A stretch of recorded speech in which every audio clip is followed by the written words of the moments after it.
Hello and welcome to Red Wilson Field. Carlo Jimenez alongside Sam Lebowitz as we bring you into Game 10 of the season. Sam, hard to believe we've already made it this far. The Windy Red Sox are looking to win their 5th of 6 games, but they're going to have to do it against a Orleans Firebirds team that has won their last 3. Both of these teams come in hot. Sam, what is going to be the difference for this Windy team to come away with a victory against a hot Orleans team? I think it's the pitching, Carlo. The Orleans Firebirds have come in swinging the sticks well. They've won 3 straight, but the Red Sox are hot as well. And who would have thought, after the start that the Red Sox had to the season, winless in their first 4 tries, now they're above 500. Got to keep that streak going today.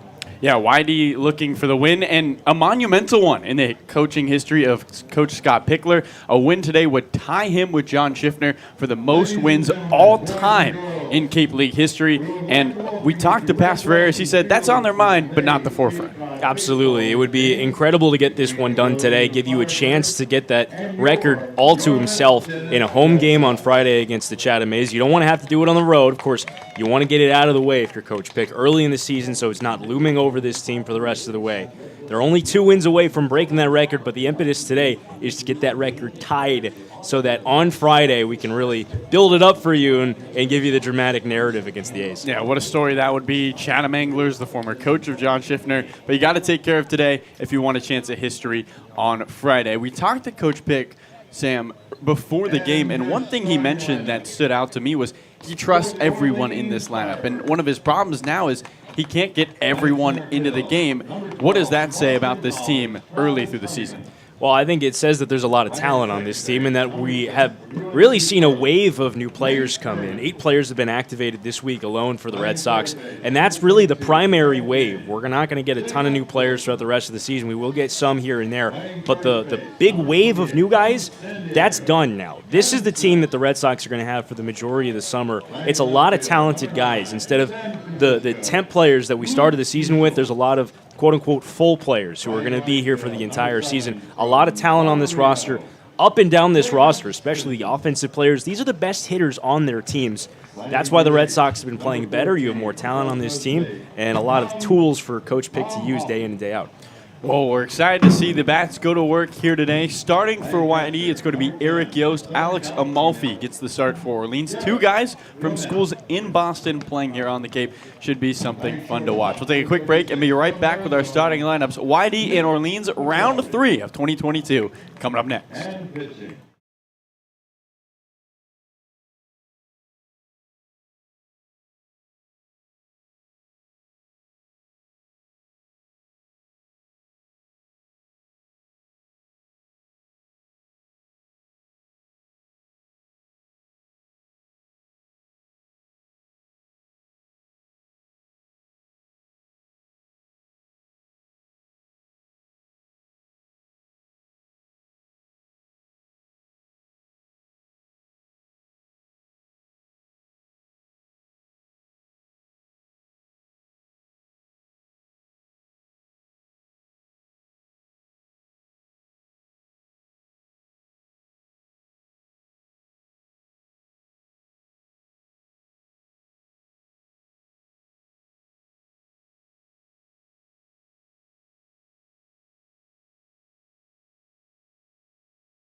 Anthem.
A great rendition of our national anthem brings us to begin Game 3 of the season between the Orleans Firebirds and the YD Red Sox. Let's get you the starting lineup for the visitors from Orleans. It begins with Travis Honeyman, last week's Cape Cod Baseball Hitter of the Week in the league. Tied for the league in home runs. He'll be a tough out to begin things. The sophomore from Boston College. Nate Furman, the junior from UNC Charlotte, bats second. He's rocking a 5-game hitting streak. Jacob Wilson, former Team USA tryout member from GCU, or future, bats third. Kevin Sim bats fourth, the cleanup hitter from San Diego. Keishel on his way to Arizona State. The junior bats fifth. It's Jacob Stinson batting sixth, the junior from Nevada.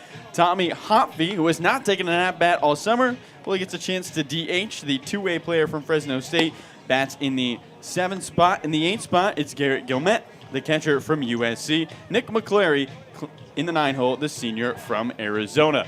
And the pitcher on the mound today, Eric Yost for the YD Red Sox. Yost in his second year with YD and making another appearance on the mound. From Eric, we're going to see a fastball, slider, and a curveball. And Sam, what can the Red Sox expect from the righty from Northeastern? Well, Eric Yost isn't a guy that throws very hard. He's only about 90 to 92 with the fastball, but he's got a slider that he's working on, a pretty good curveball. The stuff plays up for a guy who's not too terribly much of a hard thrower. And after an okay first outing for the Red Sox, he's looking to pitch much better here in his second season in Yarmouth. First outing, he went 4 innings against Brewster, allowed 1 earned run, 5 hits, and 5 strikeouts in the start. We'll get you the defense for this YD team. At first, Mike Bovey getting his first start at first base. Pass Ferreras at second, Hunter Haas at short, Jordan Thompson at third. It's Costello in left, Homer Bush Jr. in center, and Caden Connor in right. That's the defense behind Eric Yost as we begin Game 10 of the 2022 season. Can you believe it? YD and Orleans going at it. The Red Sox looking to get themselves a win and tie Coach Pickler with John Schiffner for the most wins all time by a field manager in Cape Cod League history. Right in a bat of Travis Honeyman digs in. 2 lefties in this lineup, but mostly righties against the right-handed arm of Yost. White tops, white pants for this Red Sox team. First pitch, fastball, swing and a miss. Honeyman chases, and the count, no balls and 1 strike. Red Sox across the chest, same uniforms as yesterday for YD. Outlined in white, the YD on the left arm, a red stripe down the side of the pants. Honeyman and the Firebirds in the HDMH uniforms. Here's an 0-1. And he swings and pops one up straight back behind us. No balls and 2 strikes quickly to the Cape's best home run hitter. It's the black tops today for the Firebirds with Orleans across the chest in block letters in white outlined in red, numbers on the back in white outlined in red. White pants and red socks. For Honeyman, he likes his socks shown all the way up to the bottom of his knees. No balls and 2 strikes. Here in the top of the first. Here it comes. Slider misses away. 1 ball and 2 strikes. Hitting .385 on the summer is Honeyman. And mentioned earlier, he won CCBL Player of the Week. 1-2, he slow rolls it on the ground to short. Scooped up by the shortstop, Haas. Quick throw to first is a little high, not in time. Hunter looping that one to first, ranging to his right. It was a tough throw with the speedster Honeyman. He beats it out, an infield single, and we get Exhibit A on why he's one of the best hitters in the first week of the season. He can hit out of the ballpark. He can also beat out the infield hit. That was going to be a tough play for Hunter Haas regardless, but wasn't able to get a ton on that throw as he circled in towards the grounder. And immediate trouble for Yost to contend with the leadoff man on. So Yost allows a hit to Honeyman, now faces the left-handed bat of Nate Furman, who has been swinging the wood well. 5-game hitting streak for Nate, hitting above 300 in that stretch. No score. We're in the visitor half of the first, just getting going between Orleans and YD. Yost sets to the belt and deals, and Furman looks at a fastball above the zone. Wind has been sporadic here today, blowing out to left, blowing in from right. No real pattern. We'll try to get it to you. Patches of clouds above the field here at Red Wilson. 1-0. Fastball chopped on the ground. The first baseman, Bovey, charges, goes to second for one. No turn to first from Hunter Haas. Mike able to retire the leadoff runner in Honeyman. Furman reaches on the fielder's choice. And there's one out with one on for Jacob Wilson. Mike Bovey substituted late in a game early in the season at Brewster at first base, but hasn't started at first. Looked routine there. As Yost faces the right-handed bat of Wilson, the wind flapping here at Red Wilson Field. Wilson in open stance, the left toe at the right heel. Bat bouncing off his right shoulder with his red gloves on the handle. Opening offering. Curveball can't drop in. Misses high. 1 ball and no strikes. And Carlo, this year at Nebraska Omaha, Mike Bovey only played 1 game at first base. Last year did play 8 games, so not an entirely new position for him, but certainly one that he's played a lot more third base than first. 1-0. Curveball in there at the knees. Strike 1. 1 ball and 1 strike with Furman at first, who does not have a ton of speed, but has stolen a base this summer. Saw YD turn a big double play yesterday with the bases loaded. See if they can do one here in a scoreless top of the first. 1-1, runner goes. Slider misses away. Throw on to second is a good one, and in plenty of time. Ferreira supplies the tag. Fernando Gonzalez sits down Nate Furman, and there's 2 gone. Perfect toss by Fernando Gonzalez. Nice pop time. Threw it right to the base. Past Ferreira's barely even had to move to make that tag. Just caught it and put it on him. Perfect throw by Fernando Gonzalez. 2-1 count here to Wilson. Yost deals, and a fastball misses low and away. 3 balls and a strike.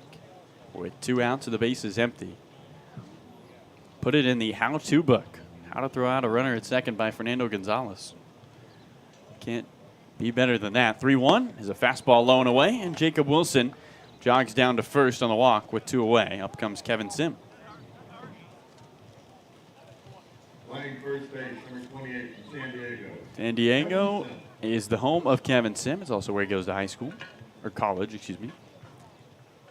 As that first matchup with Katuitt starts to loom for this YD team later this week. Katuitt has stolen 24 bases, 10 more than any other team in the league already. You wonder who's going to get the start behind that plate in that game. First pitch to the righty Sim. He's laid on a fastball on the count. No balls and 1 strike. And Fernando Gonzalez, who has the higher defensive pedigree, guy who has thrown more than 45% of base runners out in a college season before. I think Coach Pick, knowing that Katuitt likes to run. 0-1, fastball catches low and away. Quickly, no balls and 2 strikes here to Sim. Knowing that Katuitt likes to run on the base paths, might consider putting Fernando in behind the plate rather than Luke Schliger, who I don't think we've seen throw out a runner so far this summer. Gonzalez has committed 2 errors in his 2 seasons at Georgia. He's been fantastic behind the dish for the Bulldogs. Runner at first, 0-2. We're going to foul straight back to the screen. Scoreless top of the first inning between YD and Orleans. Coach Pick 1 win away from tying John Schiffner for the most wins by a field manager in Cape League history. Looking to do it against a team he has won a lot against. Hasn't lost to this Orleans team since 2019. 0-2, swing and a miss at the slider. Down goes Kevin Sim, and that does it for the visitor half of the first inning. 1 hit, 1 left on, no runs come across. We head to the bottom of the first here at Red Wilson Field. No score between YD and Orleans.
Red Sox baseball is brought to you by T-Mobile. T-Mobile is a proud sponsor of the Cape Cod Baseball League, and T-Mobile is committed to serve those who serve, and that's why they go above and beyond for our active duty military, veterans, and first responders. Visit your neighborhood T-Mobile store or T-Mobile.com to learn more. Carlo, what can you tell us about the right-hander on the mound for Orleans? Righty Alex Amalfi will get the start today for the Orleans Firebirds. Thanks so much for asking, Sam. He is from Ashland, Massachusetts, which is about an hour and 35 minutes away from here, 95 miles. Started against Wareham back on the 14th, went 3 innings, gave up 3 hits, but no earned runs in the 12 batters he faced. Was fantastic this past year at UMass Boston, a D3 school, where Sammy had 101 strikeouts and 56 and a third innings of work. Let me do a quick math here. That's carry the one. 16 strikeouts per 9. Pretty good. 10 or more strikeouts in 4 outings.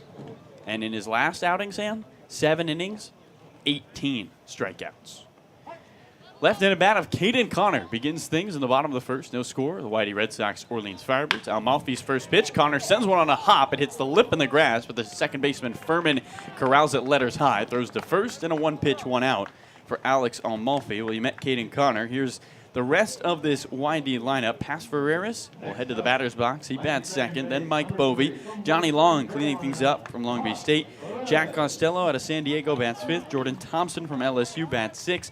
7, 8, 9, Hunter Haas, Fernando Gonzalez, and Homer Bush Jr. And after this at-bat to pass Ferreras, get you the defense for this Orleans team. Ferreras, a right-handed batter. 1 on, nobody out. Here's the pitch down the hill. And he looks at a slider that misses away. And the count, 1 ball and no strikes.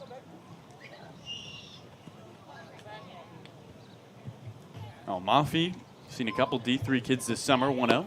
Fastball misses low and away. The count, 2 balls and no strikes. Our own Sean Gamlin, a D3 representative. Peeks over the top of the black glove in front of his face from the right first base side of the rubber. The 2-0 spikes in the dirt. 3 balls and no strikes. Going to see a fastball, a slider, a curve, and a circle change. From Amalfi, wearing the long sleeves today. It's not cold yet, but he's preparing. As we know, it gets cold here at Red Wilson. 3-0. Ferreras swings it. Well, it was probably ball 4 as he tilts his head to the side. Couldn't lay off the slider. Walks away from the right-handed batter's box all the way onto the grass. Restraps his gloves and digs back in. 1 out, base is empty. Scoreless bottom of the first between the YD Red Sox and the Orleans Firebirds.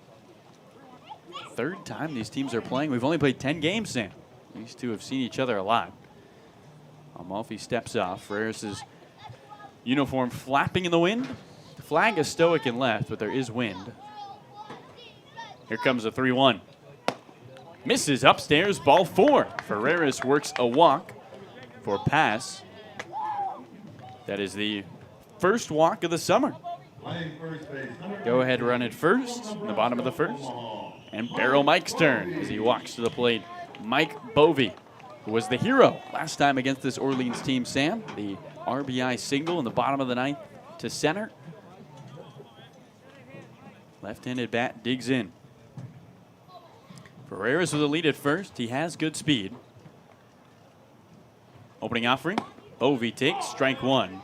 Slider catches the outside part of the plate. Backdoor there from Amalfi. And the count, no balls and 1 strike. Home plate umpire Mike Pintendasi. Francatori at first. Ryan Damari at third.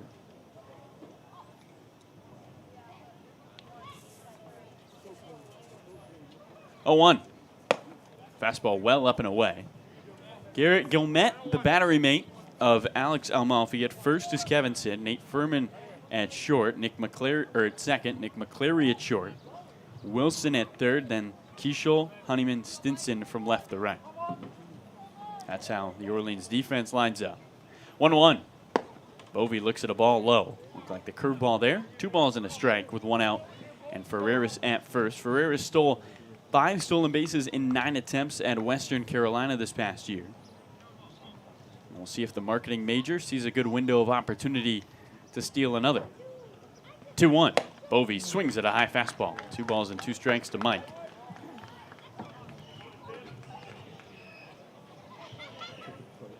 A day off tomorrow for these two teams. You know, everybody's looking forward to that.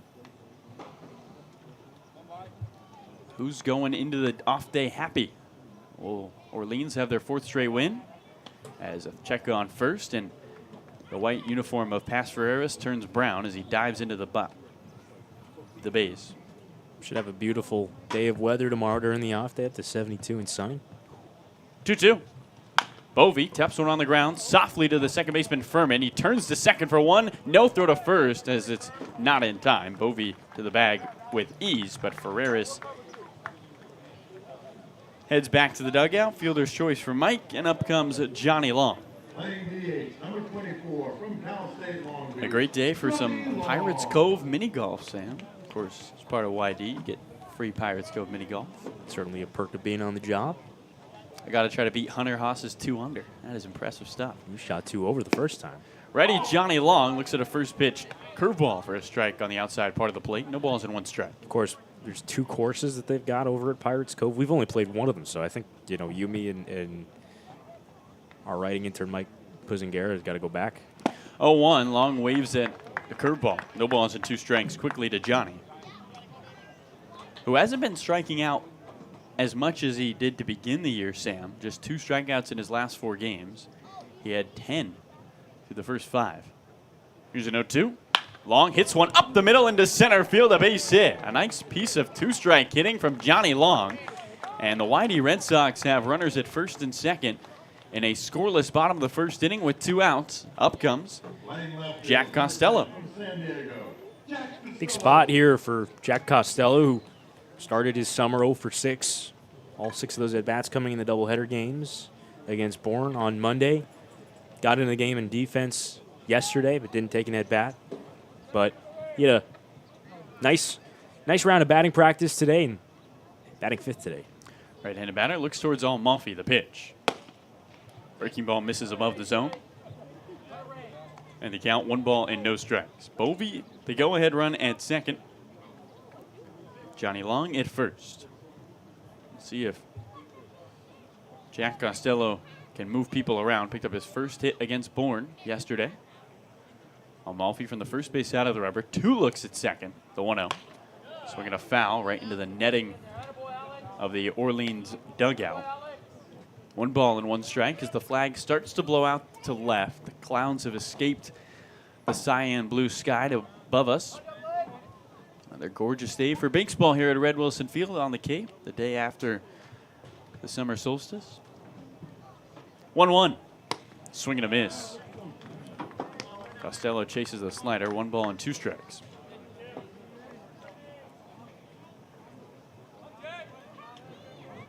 2 on, 2 out. No score, bottom of the first. YD looking to draw first blood against the Orleans Firebirds. Here comes a 1-2. Swing and a miss at a high fastball. Strike 3 call. Costello swings and misses and strikes out to end the first. The first strikeout for Amalfi. 1 hit, 2 left on. No runs come across. To the second inning we go here on our Cape Cod broadcast. YD and Orleans scoreless through the first stanza.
Red Sox baseball is brought to you by the Cape Cod Veterinary Specialists. Cape Cod Vet Specialists offer premier emergency and specialty care for your pet when it matters most.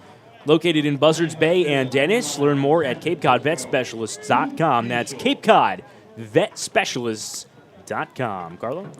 Thank you so much, Sam. I appreciate it. Top of the second inning coming your way, and it's the right-handed bat of Luke Kiesel here at Red Wilson Field. Game 10 of the season. The Whitey Red Sox and the Orleans Firebirds going at it for the third time. Opening offering to the righty. Kiesel looks at a strike on the inside part of the plate. Fastball there from Yost. It's your first place, Whitey Red Sox. Red Sox tied up with Brewster in the standings. A game ahead, or a point ahead, rather, of these Orleans Firebirds. A 1. Kiesel swings and rockets one into left center field. It drops for a base hit. Center fielder Homer Bush cuts it off with a backhand, holds Kiesel to a loud single as he takes a big turnaround first. And there's 1 on with nobody out. Back-to-back innings with leadoff knocks for Orleans.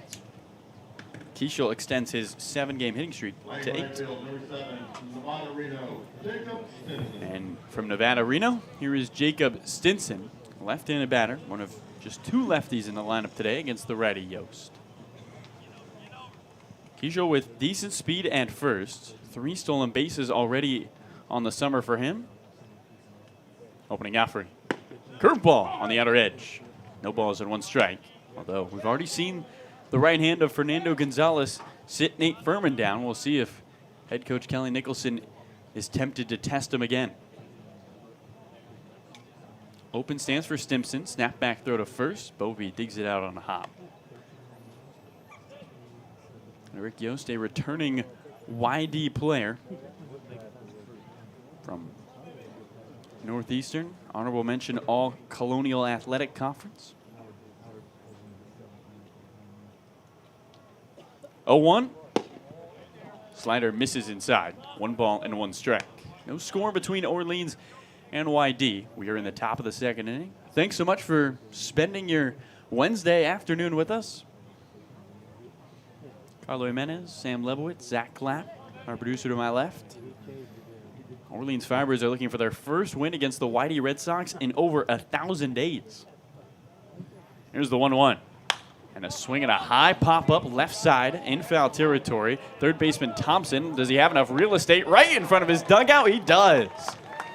Jordan Thompson moves into the shades and makes the catch. Throws 1 away.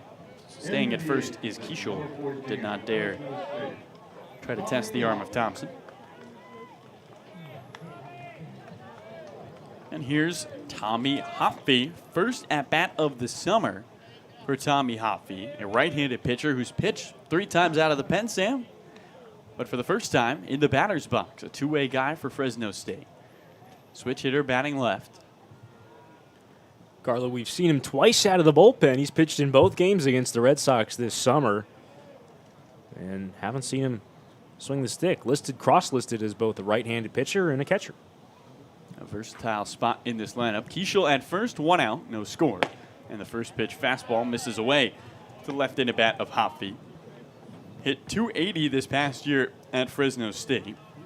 All of his starts swinging the bat or at the designated hitter position, which is what he's listed as today. An open stance, another throwback to first. Keishel with a head first slide, using his right hand to touch the back of the bag. YD and Orleans scoreless. 1 out. Flag quiet in left. Just getting going, top 2.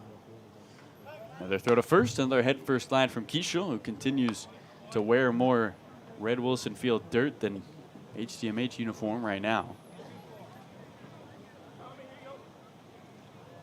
Orleans Firebirds, one of just few Summer League teams to wear the Marcus Stroman brand. Chris Stroman pitched at Orleans. 1-0. Curveball drops in bottom of the zone. 1 ball, 1 strike. Hopfe not really known for his power, Sam. Just 8 doubles, 3 home runs. Pretty good for a pitcher. Very true. Healthy lead at first for Keishel. And Yost, noticing that, throws over again. Hopfe from Bakersfield, California. You look at this lineup, Sam, and the 7, 8, 9 spots, none of them have a hit yet this summer. So that should be something to watch as this game progresses. Gilmet and McClary still looking for their first, and of course Hopfe in his first at-bat. Quicker throw to first from Yost again. Keishel back with a head first slide. He's practicing his slides back to first over there. Getting plenty of reps in. Plenty of practice. Well, we'll see if he goes or if Eric Yost can continue to focus at home with Keishel demanding so much of his attention. 1-1. Fastball misses away. Gonzalez stares down to first after the catcher snares it. 2 balls and a strike. Carlo, that was almost a bit of a pitch out there. And Gonzalez was set up to receive that pitch a little further outside than normal, a little more towards the right-handed batter's box. Keishel with a 2-step lead. He does not go. 2-1. Curveball drops in. Strike 2. 2 balls and 2 strikes to Tommy Hopfe. You don't often see pitch outs, and what that pitch out accomplishes is it creates a much clearer throwing lane and an easier pitch to throw on for Fernando Gonzalez by giving him more of a fastball kind of chest high away from the hitter. 2-2. Fastball tapped back to the screen. Count remains at 2 balls, 2 strikes. Of course, you have to actually guess correctly and make sure the runner is going for that pitch out to actually be effective, and then you got to actually throw him out. But if you guess correctly, it makes it a lot easier to throw the runner out. No score, top 2. 2 balls and 2 strikes. It's the 7-0 hitter Hopfe with Keishel at first. He stole 30 bags at San Francisco this past spring. 2-2. Curveball lifted right to the second baseman Ferreras, who drops it, goes to second for 1, and no throw to first. As Hopfe was racing down the line. Not sure if YD would have had to if Ferreras comes up with that baseball at second base, Sam, but they do get 1 on the looper. That pass was unable to snare cleanly. 2 outs, runner at first. Still no score for Garrett Gilmet. Looked like Pass was just focusing a little more on quickly throwing to first to try to pick off the runner, Keishel, from first, rather than making sure he secured the ball first. Right on the bat of Gilmet. Watches the first pitch slider catch the outer edge. No balls and 1 strike to the catcher from USC. But sometimes on a play like that, if an infielder notices that the runner out of the batter's box isn't really running because he sees the line drive right at somebody, he might intentionally just knock it down to the ground and turn a double play.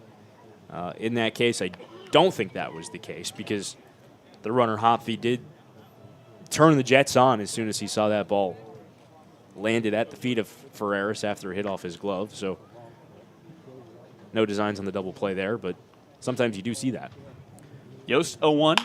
Slapped on the ground, right side of the infield, slow roller, long run for the second baseman Ferreras. He has no play as he gloves it in right field. On to first is Gilmet. There's his first hit of the summer. And now runners at second and first with 2 outs.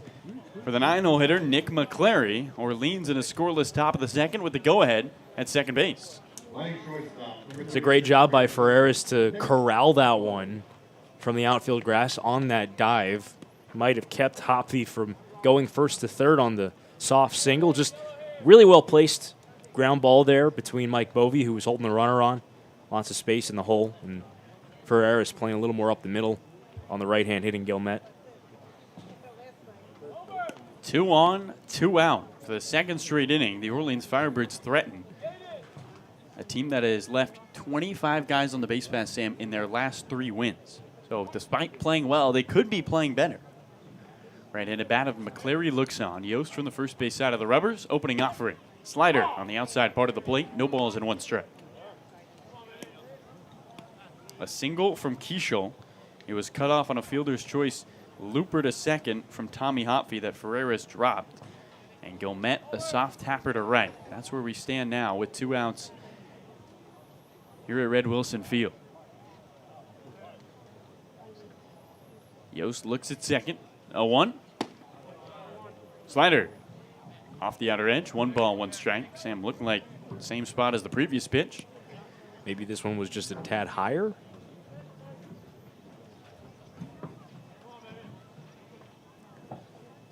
Defense straight away. The outfield shifted a little to the right. Center fielder Homer Bush is to the right of second base.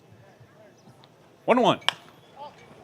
Lifted right back to home plate. Coming in, Yost, called off by the third baseman Jordan Thompson.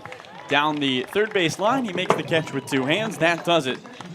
Second straight inning that Orleans leaves runners aboard. This time it's 2 on after 2 hits. No runs come across. Bottom of the second coming your way. Scoreless between YD and Orleans.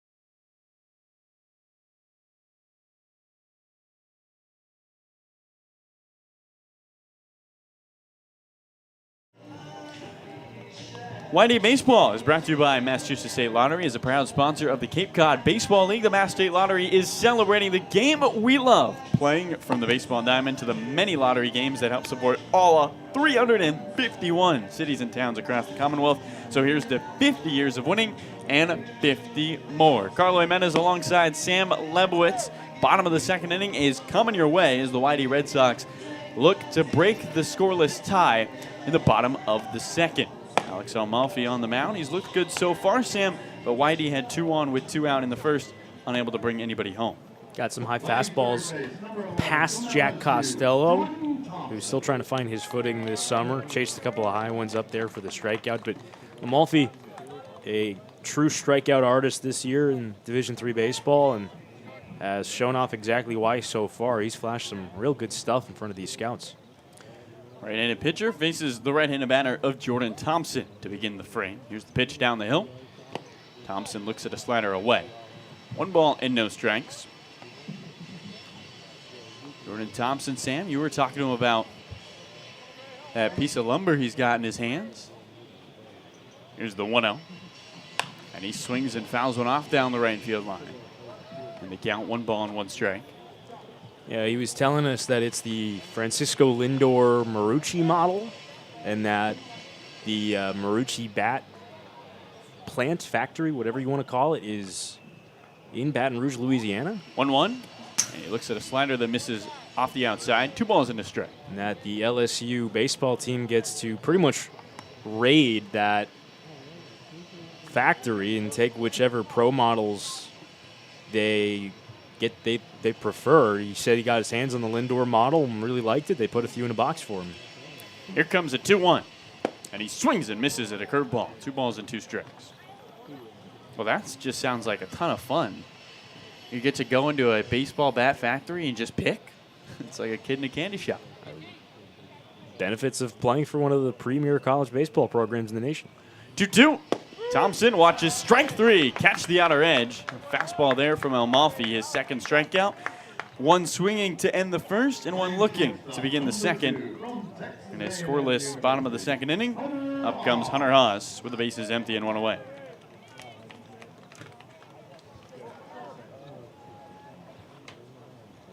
Haas, who has been a defensive substitution against Orleans both times Whitey has faced the Firebirds. First pitch to the righty. And he watches a slider catch the outer edge. No balls and 1 strike. Starting here today for the first time against Orleans. 0-1. Slider drops in. No balls and 2 strikes. And that slider, Sam, really working for Amalfi. Everything seems to be working pretty well for him right now. Commanding the fastball well. Slider's got some sharp movement to it. Here comes his 0-2. Slider, swing and a miss. 3 pitches and Hunter Haas is retired. 3 straight strikeouts for Alex Amalfi. 2 gone in the second. And here's Fernando Gonzalez. Tries to keep the bottom of the second inning alive. No score between YD and Orleans.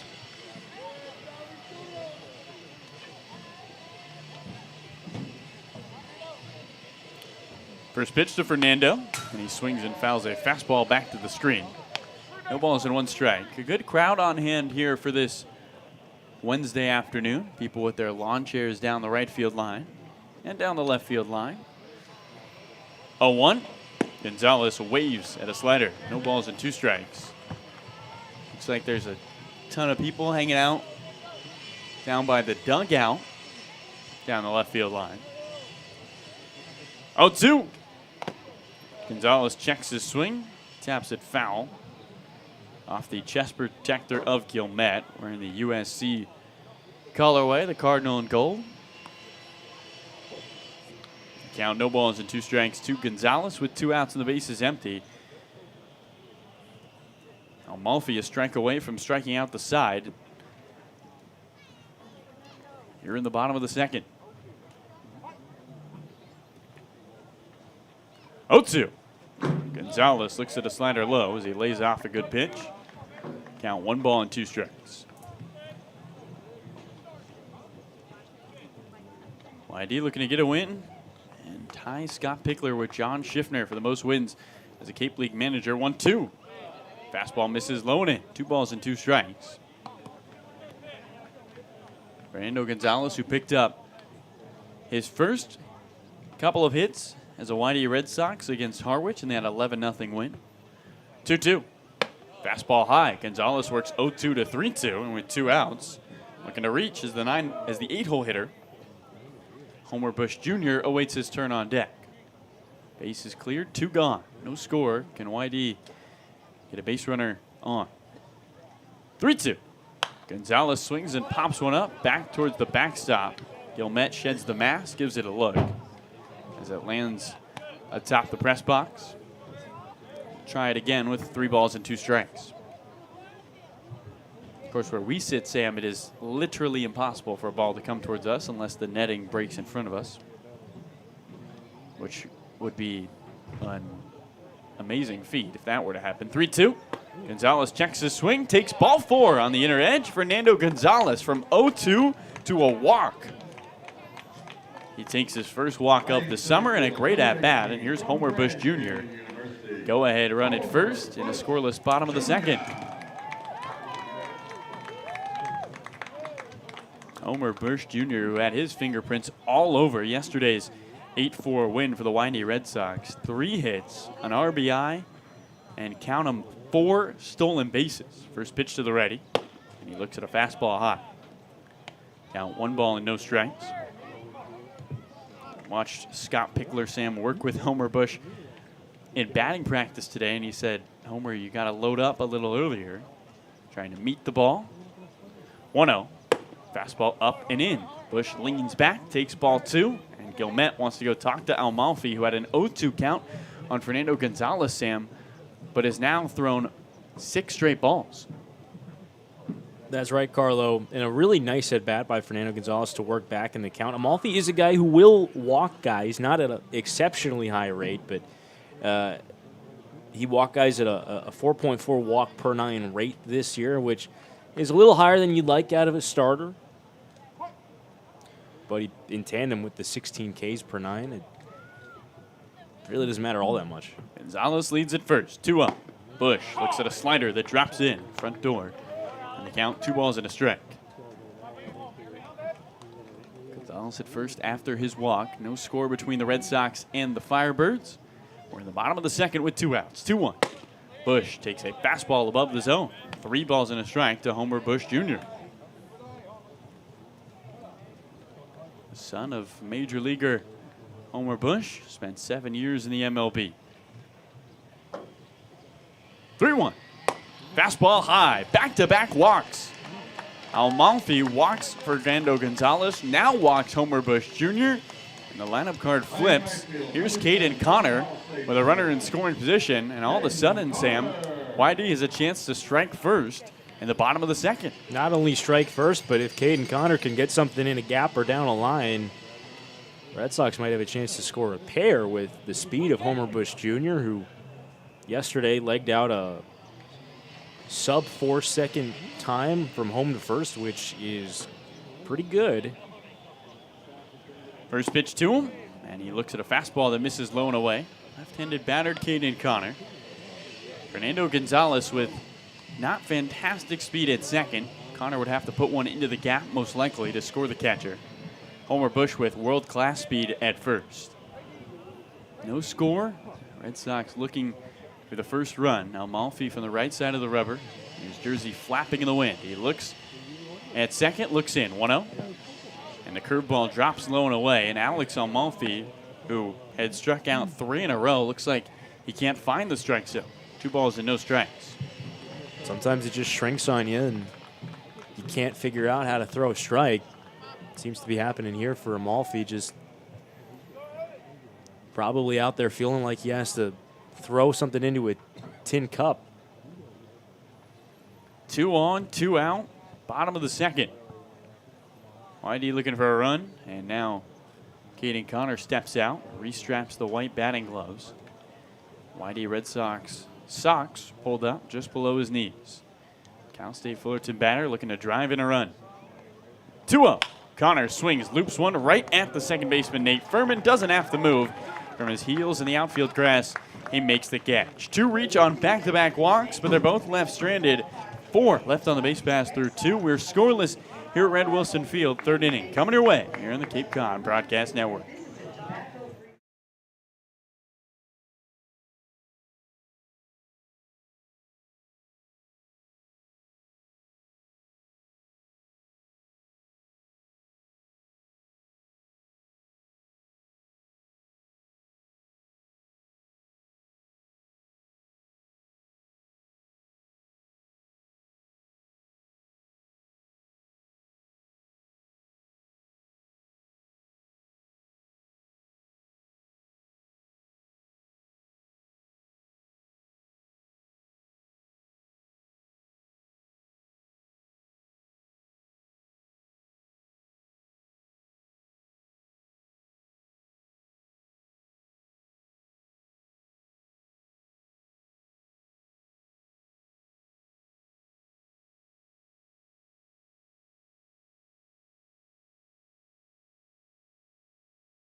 Well, hello from Captain Parker's Pub over in West Yarmouth on Route 28. The entire crew from Captain Parker's wants to give a big salute to Cape Cod baseball, especially the young players that dedicated so much time and effort to baseball, America's pastime. So join us for lunch or dinner, or just a boy of our world-famous clam chowder. Captain Parker's, easy to find but awfully hard to leave.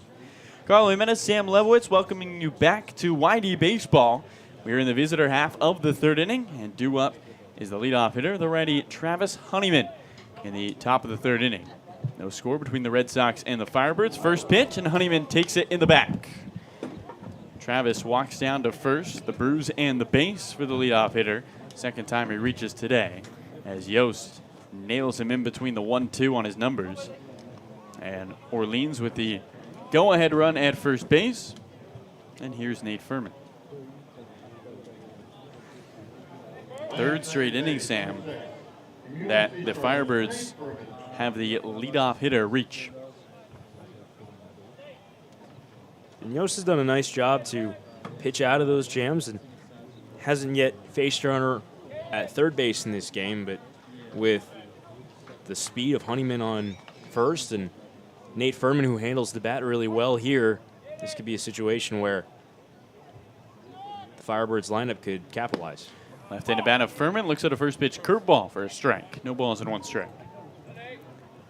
No action in that bullpen for YD. Furman looking to extend a 5-game hitting streak from UNC Charlotte.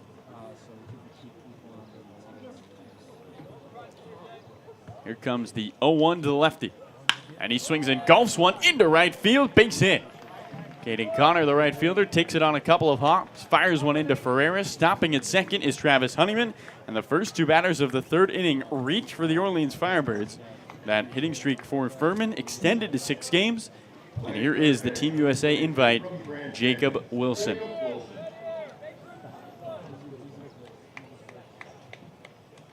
Jacob Wilson, the son of former major leaguer Jack Wilson. Said he learned everything from his dad, coached him all the way through high school. A guy who didn't start off his high school career hitting astronomical numbers. Yost looks at second, looks in, the pitch. Swinging a sharply hit ground ball foul down the third base line. No score between YD and Orleans.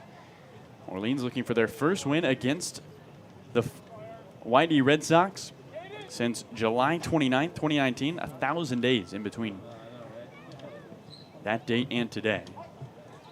But Sam, Jacob Wilson hit just .205 his sophomore year. That average was bumped up all the way to .321 his junior year, 0-1. And he swings and skies one into left center field. Costello coming in. The left fielder on the run makes the catch. Nobody tagging as the second baseman Honeyman bluffs to third. Wilson retired for the first time today. 2 on and 1 out. We'll finish that story quickly here on Jacob. And then, Sam, his senior year came, and in spring he hit .583 through 8 games. COVID hit, and that kind of wiped out an opportunity for him to maybe earn some of those premier offers, but was able to get one from Grand Canyon. And boy, is he taking advantage. The first ever player from Grand Canyon to be an invite to Team USA. And how about this, just to finish with a quick note on Jacob Wilson's high school career, Carlo? Righty Kevin Sims swings at the first pitch, slaps it into left center field. Left fielder Costello ranging to his left. He comes up with a baseball knee high. Sprinting back to second is Travis Honeyman as the throw in from Costello hops to pass Ferreras. And a terrific play by Costello in left. Got a great jump on a rocket off the bat of Sim. And there's 2 gone now with 2 on for Luke Keischel. Kevin Sim trying to... He did not want to hear your extra nugget. He didn't want to hear my little extra fact there on Jacob Wilson. Well, it's a good fact. Jacob Wilson, how about this? Over 330 at-bats in high school, he struck out 5 total times. Dad taught him some. His dad had excellent bat-to-ball skills as well, but that is impressive. Very impressive. That is a god among men when it comes to high school baseball. 2 on, 2 out. Top of the third, no score. YD and Orleans. Here's the righty Luke Keischel, and Yost looks back at second, bluffs the throw towards Honeyman. Keischel, who had a single back in the second inning to lead off the frame, but was down on a fielder's choice from Tommy Hopvey. Nate Furman behind Honeyman at first. Those two reach to begin this frame. YD trying to leave them stranded, keep this scoreless heading into the bottom of the third. Yost has been helped out by some good defense behind him. On the first base side of the rubber, the pitch. Swinging a ground ball foul, trickles down the third base line. Keishel with the long blonde hair out of the back of his helmet. Committed to Arizona State. Going to join Coach Bloomquist after 2 seasons at University of San Francisco, where he was 2-time All West Coast Conference first teamer. Keishel looking to get aboard. Rising junior from Watsonville. A 1. Slider just misses away. And 1 ball, 1 strike to Keish, as they call him here at Orleans. A guy who's a returning Orleans Firebird. So 2 returners on the mound, a returning YD Red Sox and Eric Yost. Is that nickname supposed to evoke a breakfast dish? I don't think so. I think that's just kind of his name. But Keish is an underrated breakfast dish, I will say. Like an egg cake. Yeah. Light wind to left. Partly cloudy skies here at Red Wilson. 1-1 is a fastball away. 2 balls and a strike. Fans packing the back of the backstop. It is standing room only after the first row. The picnic tables down the right field line also full of people enjoying the burgers here at Red Wilson Field. 2 on, 2 out, no score, top 3. YD in Orleans, and the Red Sox looking to win their 5th of their last 6 games. 2-1. Fastball half swing. Keishel went around, according to home plate umpire Mark Piontedosi. We were talking about how we thought we were supposed to pronounce that before the game. I think we landed on Piontedosi. Hopefully Mark's family is not watching, or if you are, maybe correct us in the comment section on the YouTube. 2 balls and 2 strikes to Keishel. Piontedosi puts him up with his right and his left hand. At second is Honeyman, at first firm in the pitch. Keishel swings and misses at the slider. The first 2 batters of the third are reach, but they watch their teammates go down 3 in a row. Eric Yost works out of a jam again. Bottom of the third coming your way. No score between the YD Red Sox and the Orleans Firebirds. We're midway through this 3rd inning.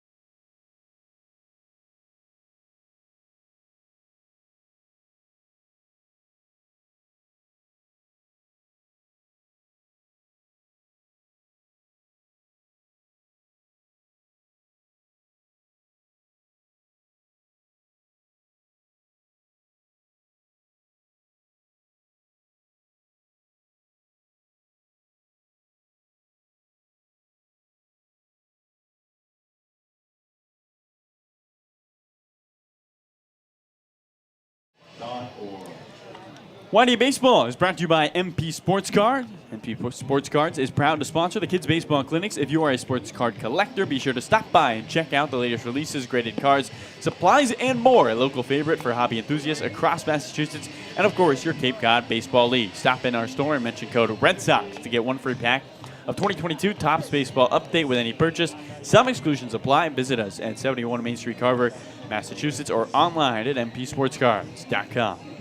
Carlo Menez and Sam Lebowitz with you here. Bottom of the 3rd inning coming your way on the Cape Cod Broadcast Network. No score between the YD Red Sox and the Orleans Firebirds as Paz Ferreras digs in to lead things off for the Red Sox. 2-3-4 due up for YD. Ferreras, who had a big 2 RBI double in yesterday's comeback win for the Red Sox. They went down 4-0 and then proceeded to score 8 unanswered. Ferreras walked his first time up. Right-handed batter stares on the pitch. He looks at a fastball above the zone from Amalfi. And they count 1 ball and no strikes. Ferreras on opening day at Orleans had a solo home run. Here's the 1-0. And he looks at a slider that drops in. 1 ball and 1 strike. Lucky enough to talk to Pass post-game yesterday about what has been the secret to this team's success. 1-1. Ball bounces in the dirt into the glove of Gilmet. And the count, 2 balls and a strike. Looked like the changeup And Pass said really the reason the team has been winning so much as of late. Here's a 2-1. Slider misses away. 3 balls and a strike. This is team chemistry. Guys are more comfortable with each other. It's a better vibe in the dugout. That's why after not winning their first 4, this YD team has won 4 of their last 5 and tied the other game. 3-1. Swinging a slow chopper on 1 hop right back to the pitcher, Amalfi. He gloves it knee high, jogs to first, underhand flips for out number 1. You can see that full interview on our Twitter page. 1 out, base is empty, scoreless bottom of the 3rd. Here's Mike Bovey, who reached on a fielder's choice in the first inning. Guy who leads the Cape in average early through the season. We're only at game 10, but for what it's worth, Mike with a .407 batting average. First pitch to the lefty. He takes a fastball at the knees for strike 1. Clouds out and left, but none directly above Red Wilson Field. A light breeze. Here's the 0-1. Bovey swings and misses at a fastball. No balls and 2 strikes quickly to Mike.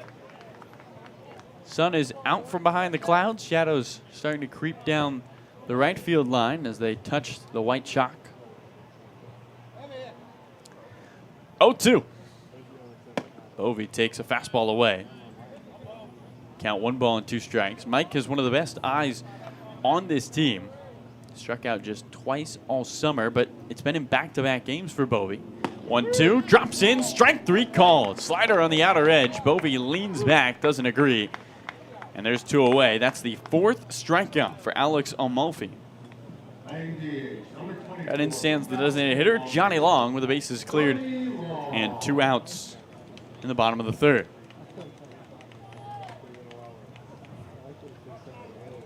Right-handed batter, singled his last time up.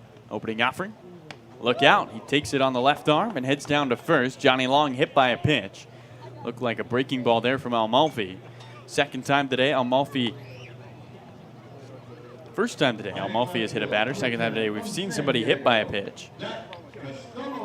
And here's Jack Costello. The Red Sox lead the league in hit batters so far in this game. Obviously, if you take out the one game where they were hit 7 times, they're back around where things would normally be for the rest of the league, but Red Sox seem to really get hit a lot. Right-handed bat of Costello. Checks his swing at a first pitch slider. Did he go? No, says first base umpire Frank Attori. Wind picking up, blowing in our faces, which means it's coming in here at Red Wilson Field. Runner at first is Johnny Long. Technically the go-ahead run in a scoreless bottom of the 3rd with 2 outs. 1-0. Fastball misses up and away. 2 balls and no strikes. Costello, who hit 3 for 12 in the Corvallis Regional for the University of San Diego. 2 years ago, first team all WCC as he swings and fouls the 2-0 back down the right field line. The count 2 balls and a strike.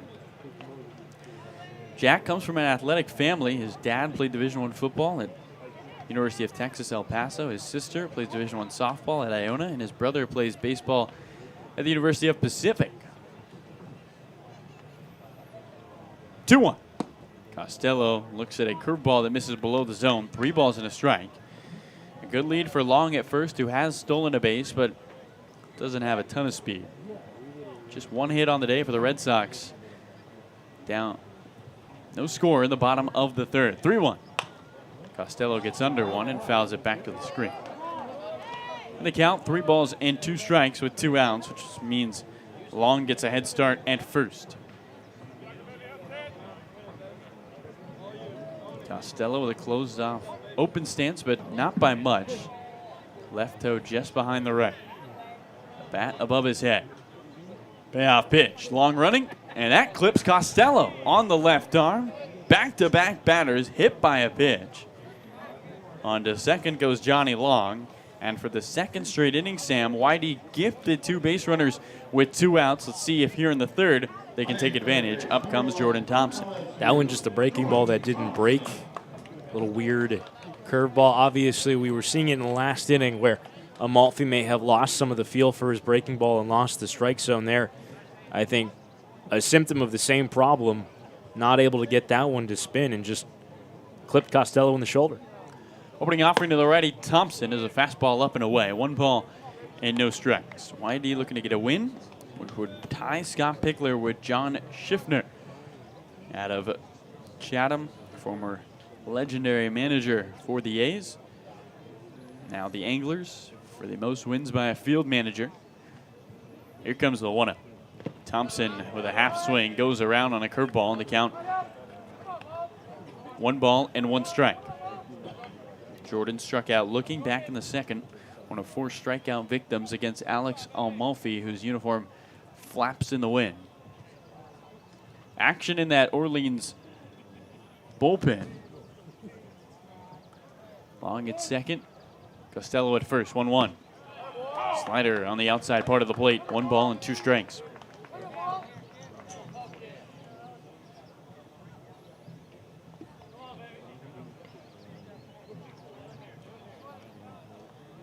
Thompson looking for his second hit of the summer. Can he get it against Orleans? 2 out, 2 on. Amalfi looks at second from the first base side. The 1-2, swing and a miss. Slider gets Thompson to chase.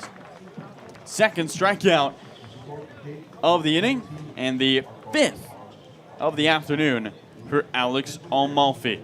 2 batters hit by a pitch, both left stranded. No score through 3. Sam Lebowitz will have the meat of this game when we return. YD and Orleans, zeros on the board through 3 frames.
Red Sox baseball is brought to you by the Salty Dog Realty Group. Hey, Sox fans, have you thought about buying or selling a home? Emily Shemansky, the Salty Dog Group, is your pet-friendly neighborhood realtor. As part of the team at the Keller Williams Realty of Cape Cod and the Islands, Emily is your go-to resource for home buying and selling. Call Emily Shemansky at 508-221-0196 or visit thesaltydoggroup.kw.com. saltydoggroup.kw.com.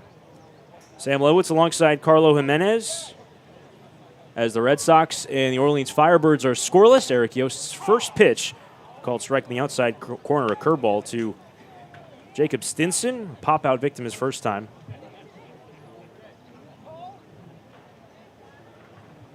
Stinson, left-hand hitter out of Nevada, Reno. Facing an 0-1, and takes one just beneath the zone. So 0-1 count in a scoreless game, top half of the 4th. Eric Yost has dealt with some traffic in every inning, but has worked around it. 1-1 comes inside. He's allowed 4 hits. He's walked a batter, has hit a batter, but still a 0 in the column that matters most on a beautiful day for baseball here in sunny Yarmouth, Massachusetts. 2-1, missed inside again, another fastball. 66 degrees, not a cloud in sight. Lots of sun, some shadows creeping along the third baseline, mostly in foul territory. Infield swung slightly around towards right on a 3-1. Rolled to the right side, right to the bag is Mike Bovey for the first out. And this performance, Sam, pretty similar to Yost's first outing of the summer, in which he faced 19 batters in 4 innings and went through the lineup twice. So Yost is used to working out of traffic on the base paths. Base is empty. Got the leadoff hitter here in this fourth for the first time in this game. And Tommy Hopfe takes a first pitch that drops in for strike one. Hopfe reached on a fielder's choice his first time, 0 for 1. The relief arm for Kelly Nicholson, who's DHing today, 0-1. Slider drops on the outside corner. That was a beauty from Eric Yost. It's 0-2. Hopfe out of University of Fresno, same school that produced Aaron Judge. Hopfe just a little bit smaller than Aaron Judge. 0-2. Off the corner, a fastball. Didn't miss by much. I think it's an unfair comparison, Sam. Who it does compare to Aaron Judge? Well, Aaron Judge is 6'7", so I don't think many hitters compare to Aaron Judge. Usually if you're 6'7" on a baseball field, you're out on the mound. 1-2 is nubbed the other way. It curls foul down the third baseline. Hopfe listed at 6'1". Switch hitter batting left. Cross listed as a catcher, but has not played the field for Fresno State. When he bats, it's been as a designated hitter. Slightly open stance from the left side, hands held high. 1-2, checks his swing. Did he go? Yes, he did. On a slider running down and in towards his foot. Hopfe can't believe the call. Asks Mark Piantadosa to at least ask for help, but Piantadosa made the call himself. It's a strikeout for Eric Yost, his third, and 2 out, nobody on. And if Yost is able to retire Gilmet quickly here, he might earn himself a 5th inning of work. No one's moving in the Red Sox bullpen as of yet, as Garrett Gilmet, right-hand hitting catcher, stands in for the second time. First one home to him. Curveball drops in, strike one.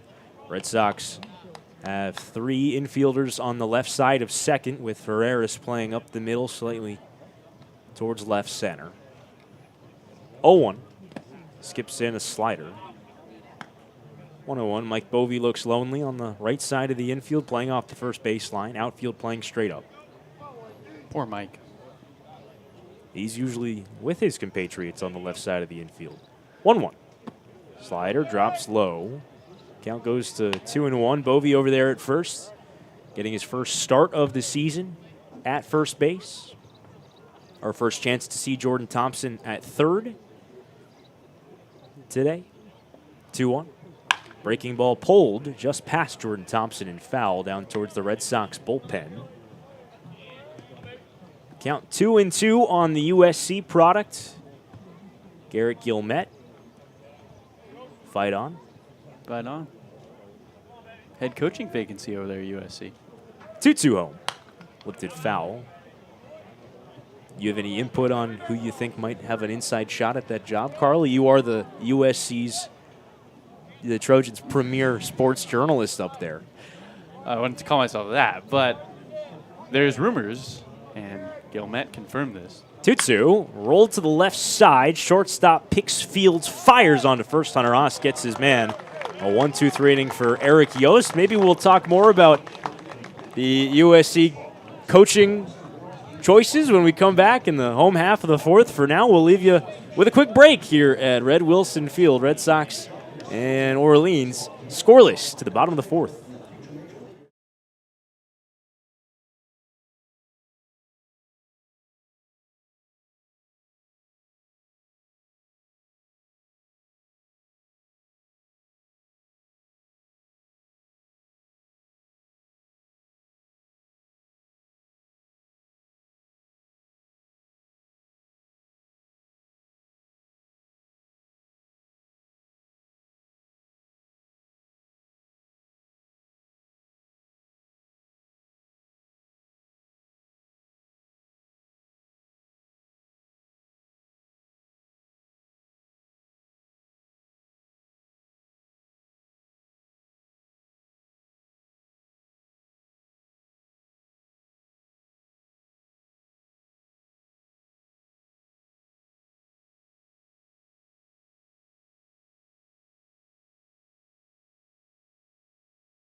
Redshirt Fridays is a national program created to acknowledge, honor, and support our troops and first responders who put themselves in harm's way to defend our freedom. In support of this program, the Yarmouth Dennis Red Sox and all Cape League teams will be wearing a specially designed red shirt every Friday.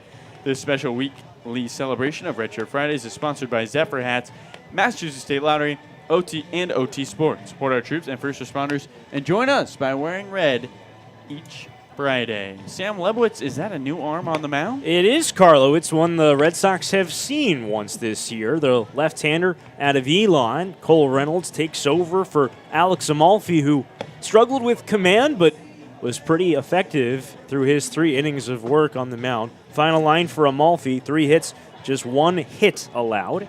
No runs against him. 3 walks. He also hit 2 batters and struck out 5, so a bit of an effectively wild day for Alex Amalfi, and gives way to the 6'5" left-hander out of Elon, a Delaware native, Cole Reynolds, who has pitched twice this year. Once a start, once out of the bullpen. That start came against the Red Sox in that June 17th Red Sox walk-off win. He lasted 3, gave up 2 earned, 3 hits, didn't walk a batter, struck out 3. Prior to that, appeared on June the 13th at Hyannis. First one, Hunter Haas is poked out towards right, Stinson moving over, and he makes the catch for the first out. 1 pitch, 1 out for Cole Reynolds, who comes in sporting a 3.60 earned run average across his 5 innings of work. And that brings up Fernando Gonzalez, who worked a walk after falling behind 0-2 in his first at-bat. The Gonzalez followed by Homer Bush. Bottom third of the Red Sox order in this one. Sam Lebowitz alongside Carlo Jimenez in a scoreless game. First one to Gonzalez, a changeup swung on and missed.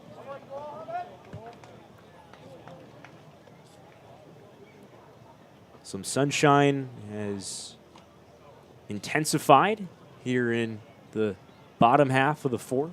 0-1. Comes down at his foot and hit him.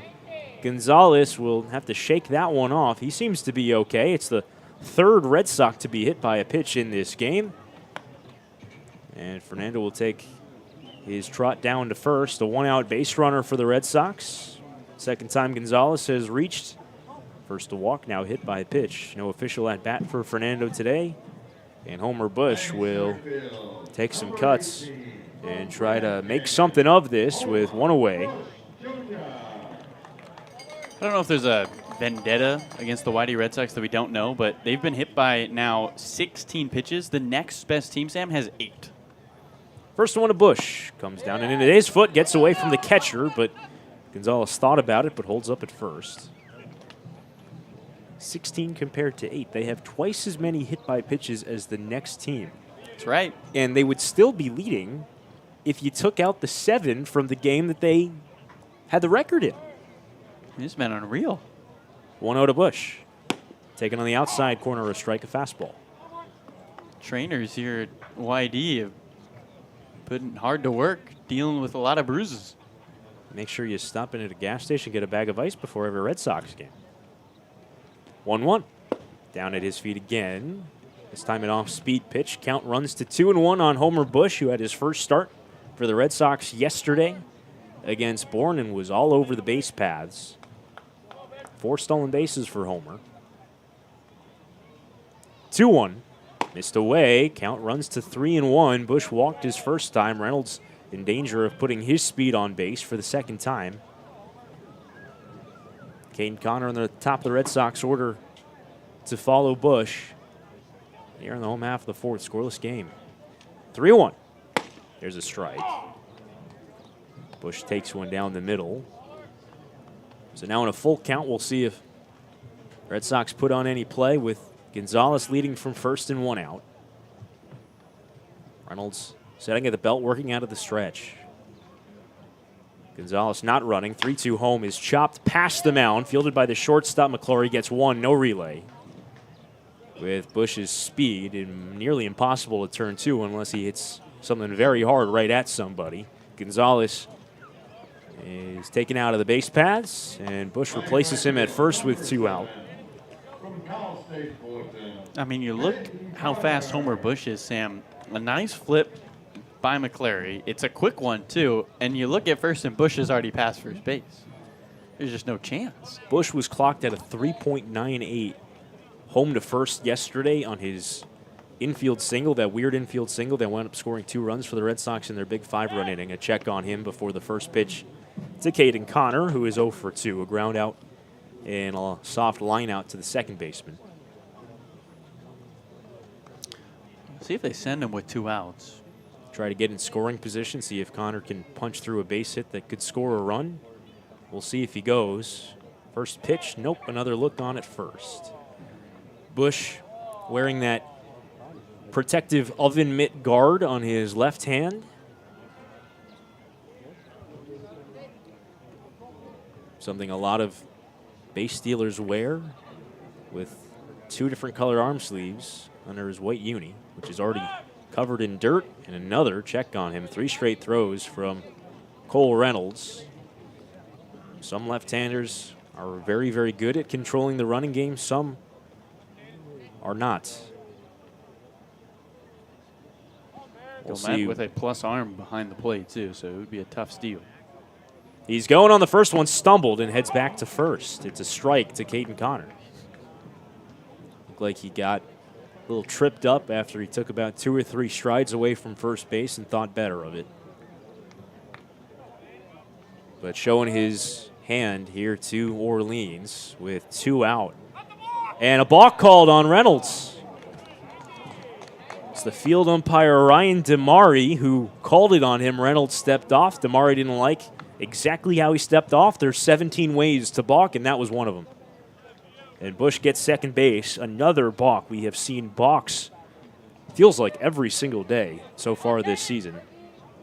And you don't even have to worry about the stolen base now with Bush on at second and 2 out. 0-1 to Connor is pulled to the right side. Couple hops for Kevin Sim. He'll take it to the bag himself. So much for that. Red Sox strand a man in scoring position. They have now left 7 through the first 4 frames here at Red Wilson Field. On to the 5th inning we go on the Cape Cod Baseball Network. Eric Yost back to the mound in a scoreless game.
Red Sox baseball is brought to you by Giardino's Family Restaurant, a Cape Cod tradition. Same family, same location for 52 years. A part of your community, giving back to many and various organizations. As part of the recognition, a Yarmouth Little League field is named in memory of their dad, who founded Giardino's in 1970. It's a family-oriented operation serving a wide range menu, sure to please everyone. Give them a try, and you will come back.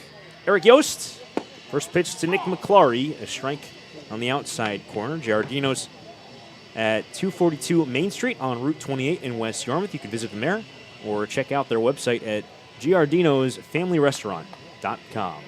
9-1-2 for Orleans. 0-1 to McClary. A breaking ball this time and miss. Count 1-1. Yost working here in the top half of the 5th to Nick McClary, Travis Honeyman, and then Nate Furman. 9-1-2 for Orleans. And a scoreless tie. 1-1 to McClary, pulled to the left side, fielded there by Jordan Thompson. Fires across in plenty of time.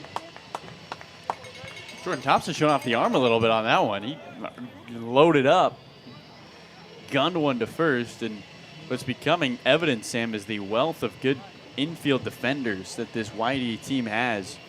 When you can move a guy like Bovee to first and really have no drop-off with Jordan Thompson at third.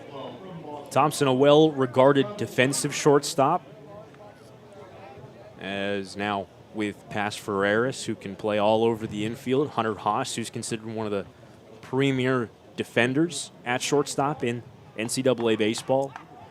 Lots of options on that infield who can play a premium shortstop for Scott Pickler. And Thompson showing that he has the arm to make the throw from third as well. First one to Travis Honeyman, who crowds the plate and takes inside. Honeyman was hit by a pitch his last time up. Has also reached on a single. That led off the game. 4 hits allowed by Eric Yost through the first 4 frames. 1-0, a strike. So a 1-1 count after that fastball. Honeyman, the reigning Cape Cod Baseball League hitter of the week for the first week of play. He is tied for the league lead in home runs with 3. Hit a home run here. 1-1. Missed away. 2-1. Hit a home run here in the Firebirds' first trip to Yarmouth. That came in the 9th inning as the Firebirds mounted a 3-run comeback. 2-1. Taken away. Close pitch on a breaking ball from Yost. 3-1 count on Honeyman. His home run turned a 4-1 game into a 4-3 game. Orleans got the tying run home, and then the Red Sox walked it off on the Mike Bovee hit. 3-1. Swinging and a miss. Unloaded on a fastball and came up empty.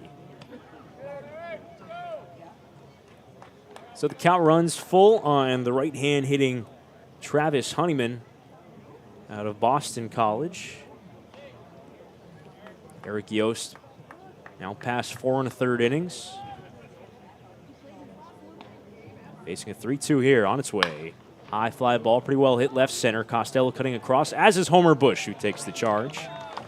Then makes the catch for the second out here in the 5th. We're witnessing a little history for Eric Yost, a little personal history in his second season here on Cape, now working with 2 out in the 5th. This is the longest outing of his Cape Cod Baseball League career after he appeared in 8 games, 2 starts last summer for YD. Extended further than Coach Pickler has ever extended him here in his second start of this summer.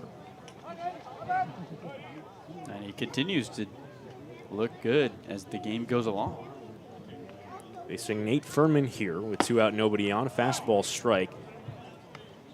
Stranded 2 runners in each of the first 3 innings, or rather 1 in the first, 2 in the second and third, but a 1-2-3 fourth. Has retired 8 in a row, including the first 2 of this inning. 0-1.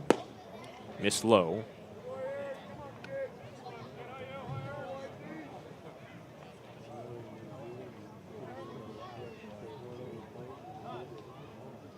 Furman left-hand hitter. 1-1. Pulled to the right side over there, Ferreras. Fields stumbles, has time to toss it over to Mike Bovee in time. Another 1-2-3 inning for Eric Yost. He's retired now 9 in a row through 5 scoreless frames. We're halfway through here on a beautiful day for baseball at Red Wilson Field. Red Sox coming to bat, trying to break through first here against the Orleans Firebirds. We'll be right back.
Hey fans, Devidime is the official website development company of the Yarmouth Dennis Red Sox. They helped us design and develop our website and help us with marketing to bring more fans to the games and more visitors to our website. Devidime helps organizations generate more leads and maximize their marketing budget. Check out devidime.com to learn more and be sure to like Devidime on Facebook. That's DEVADIGM.com. Devidime.com. Speeding through that ad read, Carlo, working on your speed reading. Bottom half of the fifth, Cole Reynolds back to the mound, gets 2-3-4 in the Red Sox order in a scoreless game. Pass for Harris cuts and misses on the first pitch. Fastball, 0-1. I don't want anybody to miss the game, and especially your call of it. Oh, I appreciate that. 0-1 to Ferreras. He takes an off-speed pitch that drops in for strike two. Quick 0-2 count for Pass, who has walked and hit a comebacker in this one after a nice day yesterday and his return to the lineup. A couple of RBIs on a two-run double. 0-2. High pop-up left side of the infield. Wilson calling right in front of the grass, and the outfield makes the catch. One down. Sam, it's not often you have one hit in a game, but yet you've left 7 on the base paths. Whitey has had opportunities offensively, just unable to take advantage of them. Well, the Red Sox had no hits through the first 3 innings yesterday, and no hits through the first 5 innings in Game 2 of the doubleheader in Bourne on Monday, and didn't lose either of those games. First one to Mike Bovee. Takes a strike down the middle, 0-1. Bovee has grounded into a fielder's choice and struck out looking. Just his 3rd strikeout in the early goings of this summer. 0-1 home. Fastball just missed away, 1-1 count. Says Mark Piantadosi, the home plate umpire. Left-hander Reynolds out of Elon, 1-1. Skips in a breaking ball. Looks like we have some stretching going on in the Red Sox bullpen, some throwing going on in the Orleans bullpen. Looks like Bryce Werricker, Bovee on the 2-1 along the left field line out towards the Red Sox bullpen. It'll land out of play. That's Bryce Werricker out of Cal Poly San Luis Obispo.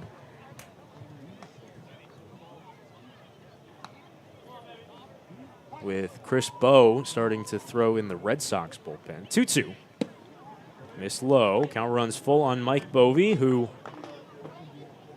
came into the day with the best batting average in the Cape Cod Baseball League at .407. 3-2 home to him. Pulled foul up the first baseline. Kelly Nicholson saying to Guillemette, play the odds. Nicholson, unlike Scott Pickler, lets his catchers call the games. So we'll see what Guillemette puts down. 3-2 once more. Bounce right side. Kevin Sim plays the low hop and gets to the bag in time for the second out. Whatever the odds were, they played in New Orleans' favor. So Bovee held out of the hit column through the first 3 at-bats of his game, and that's going to do it for Cole Reynolds with a couple of right-hand hitters, actually 6 straight right-hand hitters due. Right-hand hitting heavy lineup for the Red Sox. And this one looks like Kelly Nicholson will come in, get his left-hander, and introduce us to Bryce Werricker. We'll take a quick break before doing so, as Werricker gets loose on the mound. We'll take a quick break here with 2 out, nobody on in the bottom of the 5th in a scoreless game here at Red Wilson Field.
Back here in the bottom of the fifth with 2 out and nobody on, with the righty Red Sox at bat. And a new pitcher on the mound for the Orleans Firebirds. It is a tall drink of water, about as tall a pitcher as we've seen this summer. Absolutely is. The 6'8" right-hander out of Cal Poly San Luis Obispo, Bryce Werricker. And Red Sox fans probably excited to see a Mustang on the mound after they had a couple of pretty good Mustangs here last summer, Carlo. Yeah, Brooks Lee and Drew Thorpe, who both were first-team all-conference players. Brooks Lee, of course, can be most likely a top 10 pick at nearly 420 when he was in a Red Sox uniform. Werricker faces Johnny Long here with 2 out and nobody on. A lanky right-hander deals a fastball low. Werricker's uncle is a former Cal Poly assistant coach, Teddy Werricker, in his 3rd appearance of the summer for Orleans. Pitched yesterday, 1-0. Ripped, past short and in the gap in left center. This one's going to cut and fielded there by Luke Keischel, who gets it in quickly and holds Johnny Long to his second single of the game. Johnny's got the only hits. Let's see if somebody can move him around. Playing left field, number 10 from San Diego, Jack Costello. Werricker's given up an earned run through 3 1/3 over his 2 outings, through just 1 inning yesterday. It was a quick inning. Retired the side in order against Harwich. Pitching for the 2nd straight day. Now Jack Costello with a runner on first, 2 out. 6'8" right-hander. Sets at the belt and deals home. Slider, strike, outside corner. He is every bit as tall as you would anticipate as a 6'8", 240 listed right-hander would be. Lanky as they come. 0-1. Missed low. Looked like Mark Piantadosi thought about it, but called it a ball. He did half of his striking motion. Turned his head to his right, but didn't extend the arm. Costello, hit by pitch and a strikeout today. Still searching his first hit of the summer, 1-1. Breaking ball over the inside corner, a strike. Moves to 1-2. Long being held on at first. Shortstop McClary playing towards the hole. Outfield straight up. Long hold and a 1-2 in the dirt. Good block by Gilmet. Count goes to 2-2. After the first inning, Sam, every base runner for YD has come with 2 outs. Trying to make something of it here on a sunny day in Yarmouth. Lots of fans around. 2-2. Missed away a fastball. Tried to paint the corner. The count runs full on Costello. Sim, the first baseman, will play behind Johnny Long as he gets set to run with 3-2 and 2 out. On its way. Breaking ball misses high, and Costello takes the walk. So the Red Sox will have 2 on and 2 out. Fourth walk of the day for Orleans pitching. First one for Werricker, who hasn't retired his first 2 hitters. And we'll try to work out of this 2-out jam to Jordan Thompson, who will give way. We'll have a pinch hitter here, and first time we've seen Cole Carrig in a couple days. Carrig was working through a bit of an illness, non-COVID illness, that kept him out of the lineup in the second game in Bourne and in yesterday's contest, but he will pinch hit for Jordan Thompson with 2 on and 2 out. Carrig has cooled down slightly since his torrid start to the summer. Still comes into this at bat hitting, well, .385. 10 out of 26. Switch hitter batting left. First one home. Missed. No, it didn't. It dropped on the outside corner. Looked like a changeup.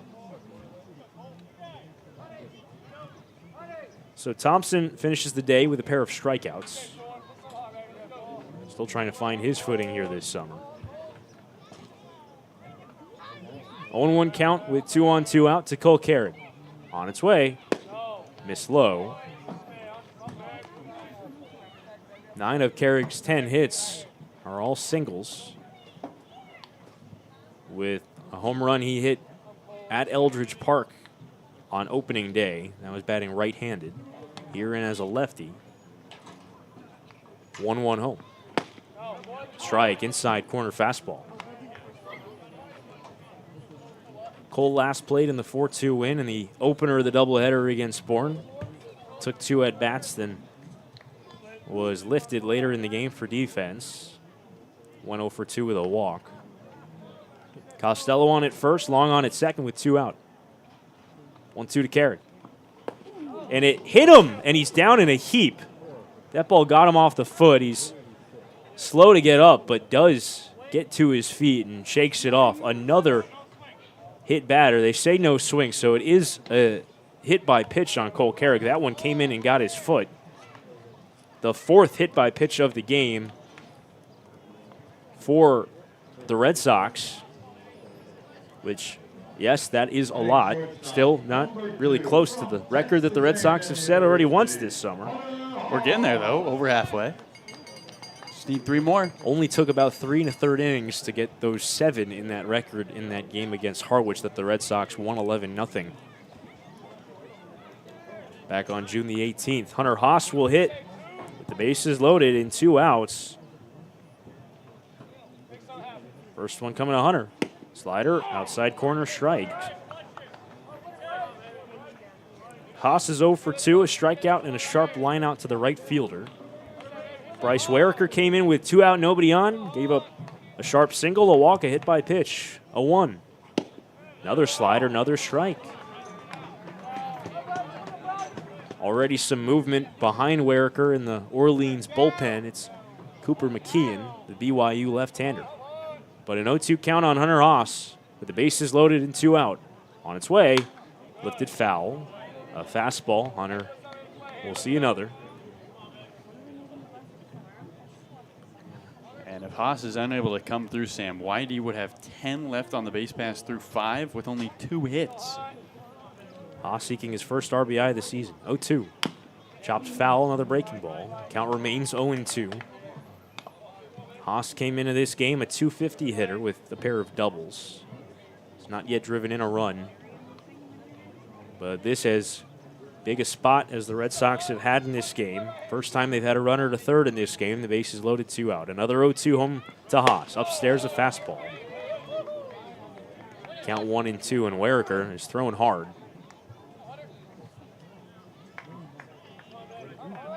Pitching out of the full windup with the sacks full. 1-2 home. Tipped foul at the plate. Good at bat here for Hunter Haas. He fell behind 0-2, and he will see a 7th pitch.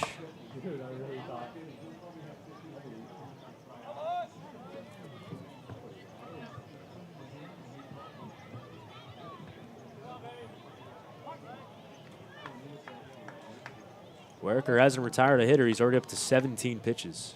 1-2. High fly ball, left center field. Keishel moving over, now in. Wind blowing it a little and makes the catch. So the Red Sox strand them loaded after the new pitcher, Weriker, gave up a single, a walk, a hit by pitch.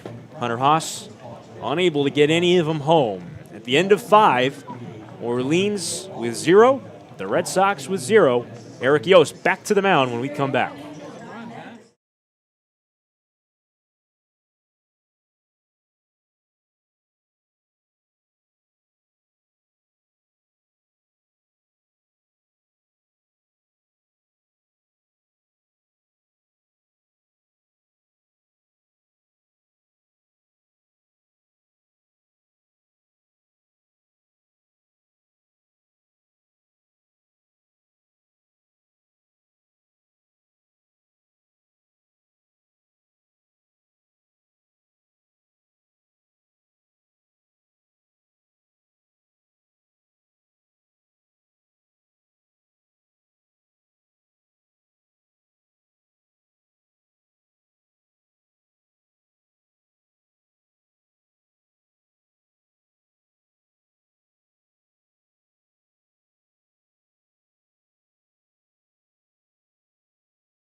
Sixth inning here. Sam Lebowitz alongside Carlo Jimenez in a scoreless game between the Whitey Red Sox, the Orleans Firebirds here at Red Wilson Field. Eric Yost will start things out in his sixth inning of work. He's allowed no runs, 4 hits through the first 5 of this game. His longest outing on a Cape Cod mound. He's a returner, pitched last season for the Whitey Red Sox. He gets 3, 4, 5 in the order for the Firebirds in this one. Jacob Wilson, followed by Kevin Sim, Luke Keeschel. First one is just inside a breaking ball to Jacob Wilson, who has walked and flown out. Then as we get underway here in the 6th inning, 1-0, rolled foul. That means it's trivia time here in the Red Sox booth. 6th inning trivia brought to you by Coxswain Media and Pixie 103, Cape Cod's Rock. We'll give you today's trivia question. You'll answer the question before the next home game by going to whiteyredsox.com/trivia. Answer correctly, you'll be eligible to win a official Whitey Red Sox game-used jersey. It's the 1-1 Mrs. Lowe. That game-used jersey would, of course, be signed by the 2022 Whitey Red Sox. And here is the trivia question for today as Yost works at 2-1. Fastball misses just high. Count runs to 3-1. Your question for today: which former Whitey Red Sox pitcher had a combined 19 strikeouts in World Series games? 3-1 to Wilson. Grounded to short. Fielded there by Hunter Haas. Charging, throwing to first in time. 1 away. Don't forget to submit your answer to that question. Again, which Whitey Red Sox pitcher had a combined 19 strikeouts in World Series games? At whiteyredsox.com/trivia. Good luck. With 1 out here, nobody out. Or nobody on, rather, with 1 out. Kevin Sim comes to bat. Some changes in the field for the Red Sox. First one to Sim. Slider drops over the inside corner for strike 1. Pass Ferreira slides from second base to third. And in at second is Chase Mydroth after Cole Carrick hit for Jordan Thompson. So Mydroth will hit in Thompson's hole in the lineup, the 6th spot. As the 0-1 missed away to Sim. Sim a strikeout and a sharp lineout in 2 trips.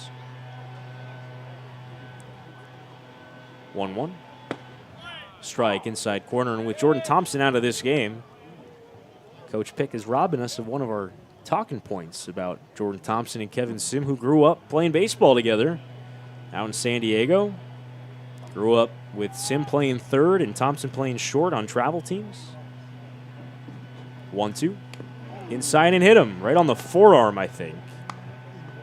Another hit by pitch in a game that's been ripe with him. That's the second Firebird to get hit by Yost. Sim taking his time getting down to first base, giving some attention to that right hand forearm area. Actually, the left hand area. Kelly Nicholson, his manager, is out there looking at it, and the Orleans trainer will come out with them. And Scott Pickler, well, that goes on down the first baseline, is trotting out from the third baseline to come and get Eric Yost. So Yost will last 5 1/3 in this one, but the hit by pitch to Kevin Sim, the last pitch that he will throw. Looks like it was Chris Bow warming. And we'll introduce you to the new right-hander after we take a quick break with 1 out here in the 6th and a runner on at first. Scoreless game between the Red Sox and the Firebirds here on the Cape Cod Baseball Network.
New arm for the Red Sox here with one out in the top of the 6th. It's the Icelandic right-hander, Chris Bowe,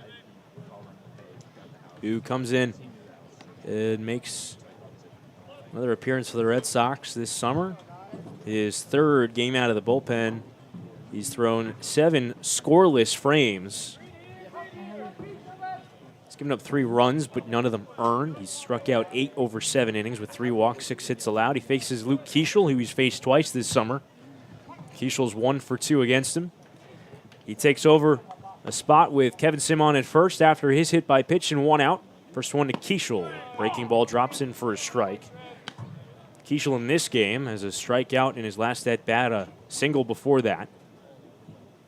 Eric Yost was pretty strong for the Red Sox in his outing today. Goes 5 1/3, 4 hits, 1 walk.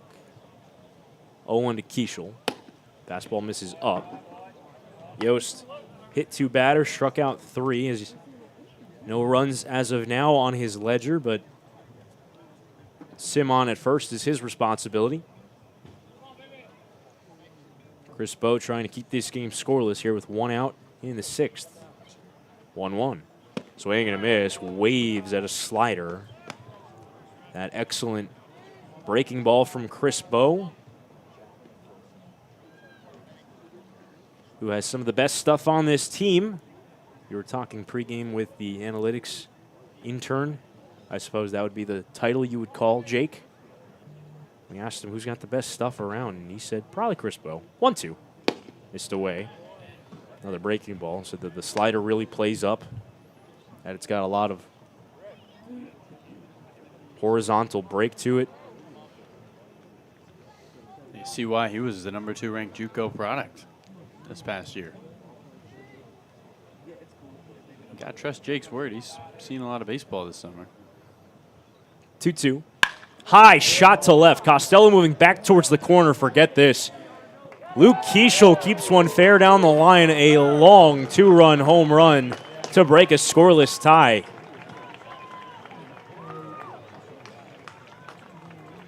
Luke Keeschel has 2 home runs this summer, both of them against YD. And with Eric Yost out of the game, instant offense for the Firebirds. Starts the scoring here in the top half of the 6th. It's 2-0. And Chris Bowe touched up for his first earned run of the summer. RBIs number 5 and 6 for Luke Keeschel. Home run number 2, like you mentioned, Carlo. Here's Jacob Stinson, the right fielder. First one to him, missed away.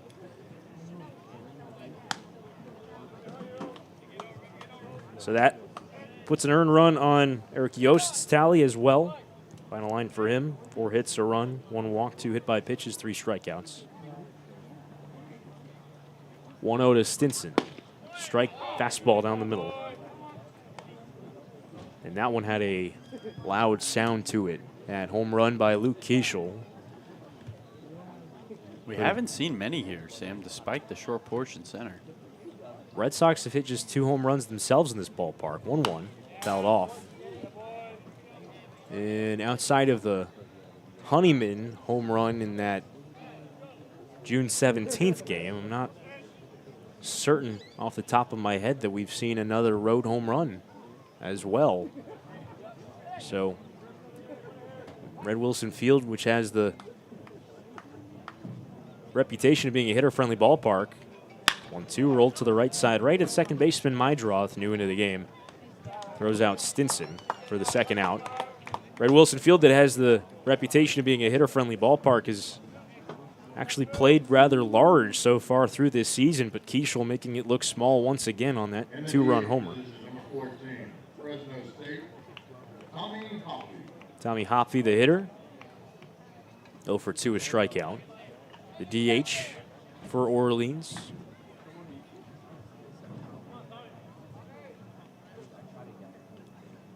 First one coming to him. Fastball missed outside. We were scoreless until just about 2 minutes ago, if you're just joining us. Here in the top of the 6th, the Luke Keischel 2-run home run, the first batter that Chris Bowe faced in relief of Eric Yost. 1-0, swing and a miss. There's that breaking ball running in towards Hopfe. And in the first game that Hopfe has played this summer as an offensive hitter, that's rather unfair. Hopfe, of course, has made 3 relief outings on the mound for Orleans, but DHing today. 1-1. Lifted along the left field line. It'll go out of play towards the Red Sox bullpen, which as of now is quiet. After the homer, now 2 out, nobody on. That left-hander in the Orleans bullpen continues to work. That's Cooper McKeon. A ball, 2 strikes with 2 out, nobody on. On its way. Swing and a miss. He got him. Blew a fastball by Hopfe. So Bowe comes in, gets the last 2 batters after giving up the 2-run home run to Luke Keischel, who unties this previously scoreless game. Onto the bottom of the 6th we go. Red Sox have some work to do now. They were going to have to score to win this game anyways. Now they trail 2-0. We'll be right back.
Home half of the 6th, Luke Schliger will pinch hit for Fernando Gonzalez and lead things off here against Bryce Werricker in a 2-0 Orleans lead.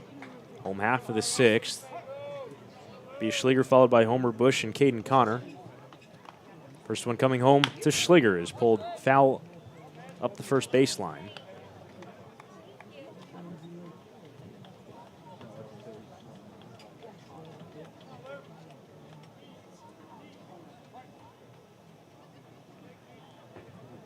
A 1 count here to Schliger. Swing and a miss. Breaking ball by Werricker. Werricker came in relief of Cole Reynolds, who himself came in relief of Alex Amalfi.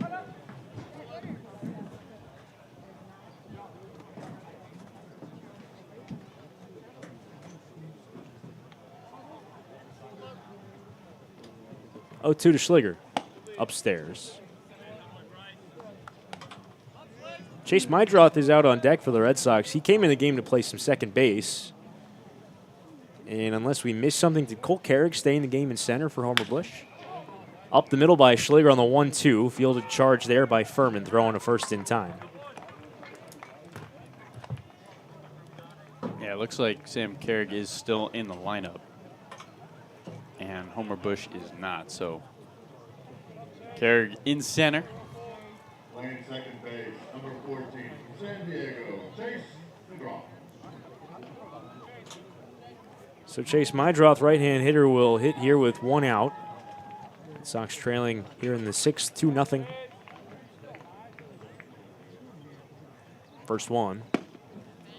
Strike.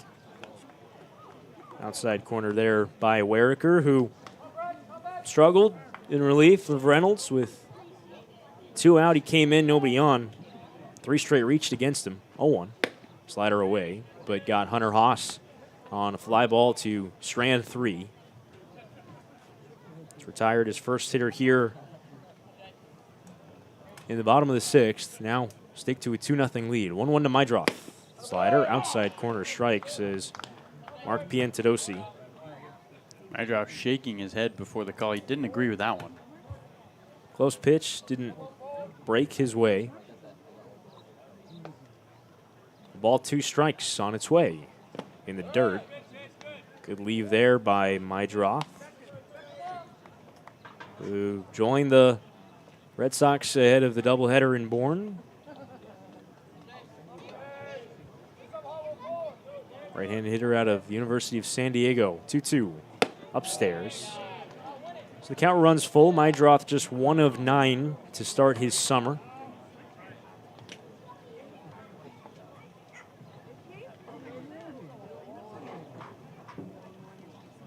Facing a full count offering here. Missed away for ball 4. Tried to shoot the corner with the slider. Instead, it's a walk to chase Mydroth. And the lineup flips over for the Red Sox.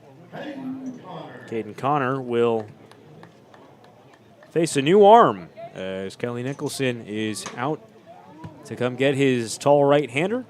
Bryce Warwicker is done, and looks like the left-hander McKeon will trot in from the Orleans bullpen. Another pitching change here at Red Wilson Field.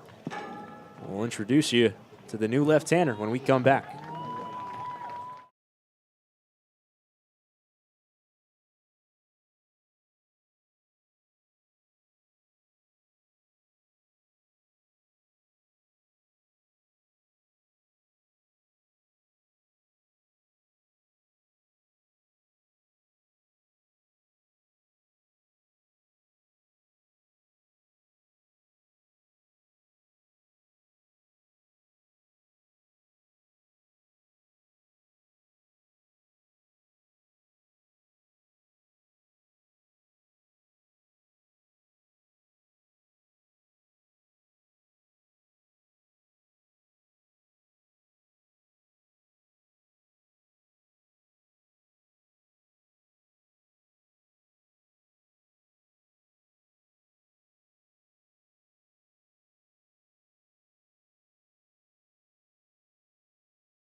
New arm for the Orleans Firebirds.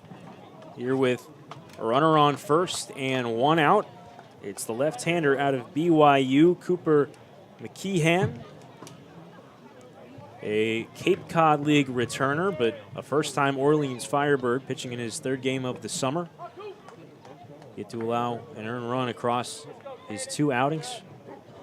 4 innings pitched, 6 strikeouts, only 1 hit allowed after a very, very strong season for BYU this year. Against Caden Connor here, runner on first with 1 out and a 2-0 Orleans lead. First pitch rolled right back up the middle, fielded there by the second baseman Furman. Steps on the bag for 1, throw to first in time. Can't do it much better than that for Cooper McKeon. Comes in, throws 1 pitch, gets 2 outs, and sends us along to the 7th. Carlo Jimenez will take us through the final third of this one. Red Sox trailing 2-0.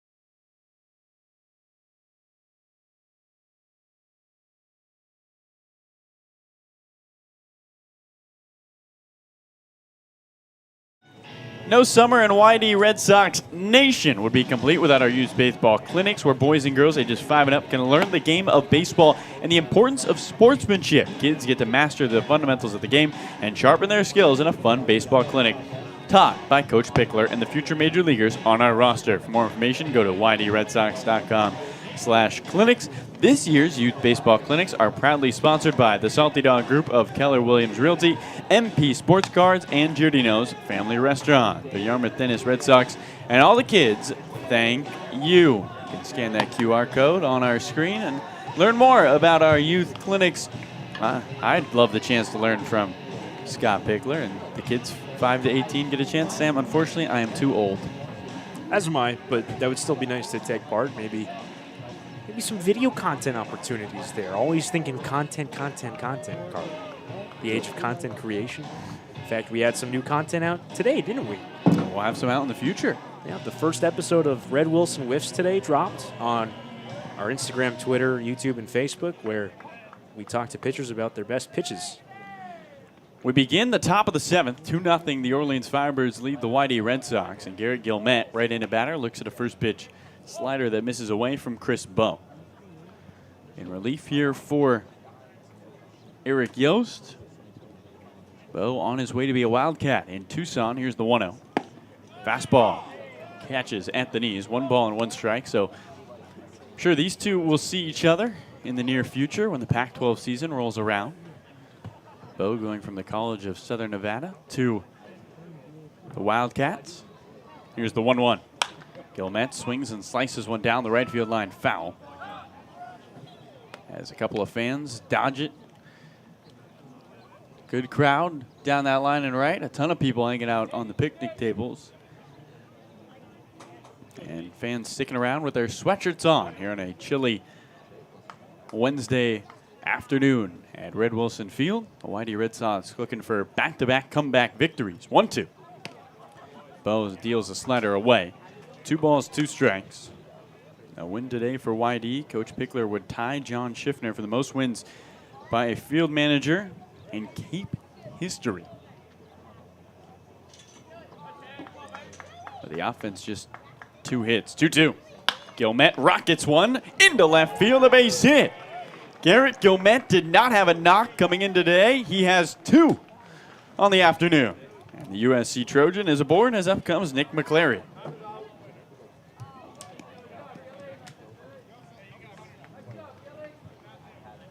I swear, Sam, I didn't tell him anything before the game. As Gilmet is going to be pinch run for now. We're going to see. Who's like Jake Cunningham? Jake Cunningham at first. Appreciate it, Sam. The UNC Charlotte player. And we'll see who is the catcher for Orleans when we return. So runner at first, here's Nick McClary, right-handed batter with nobody out. 2-0 Orleans lead, looking for more. First pitch, McClary shows bunt, bunts it back in front of the plate. The catcher, Schliger, picks it up with a bare hand, looks at second, fires to first to retire McClary. On to second goes Cunningham. And Nick McClary out of the 9 spot does his job, and up comes Travis Honeyman. Pretty textbook sacrifice there, but a nice job by Schliger to get rid of that ball before the speedy McClary had a chance to beat that one out. So runner in scoring position.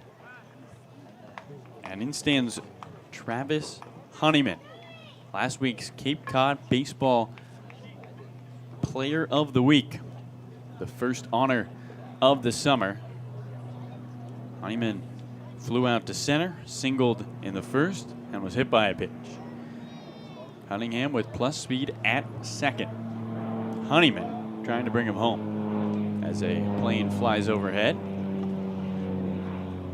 Cape Cod Airport not too far.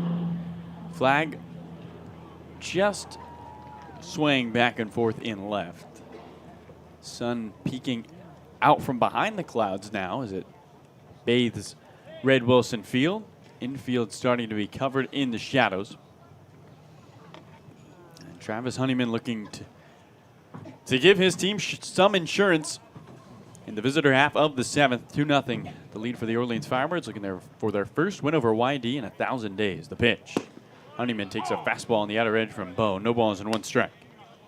Cunningham this year at Charlotte stole 16 bases.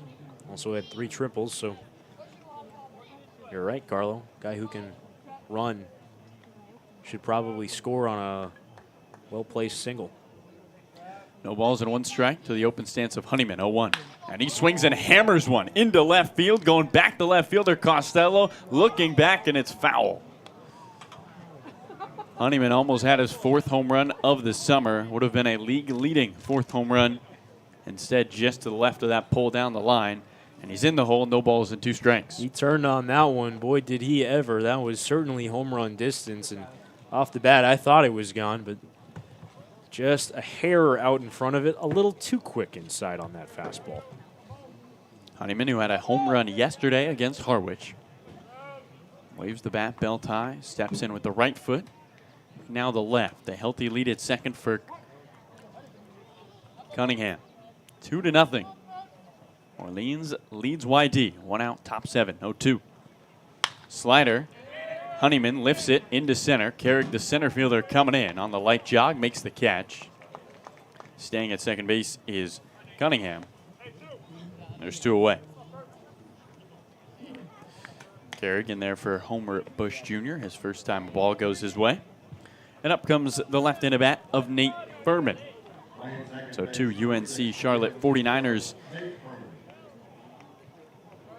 in for Orleans with Cunningham at second. Coach Woodward at UNC, a former pitching coach for Kelly Nicholson here in Orleans back in 2012.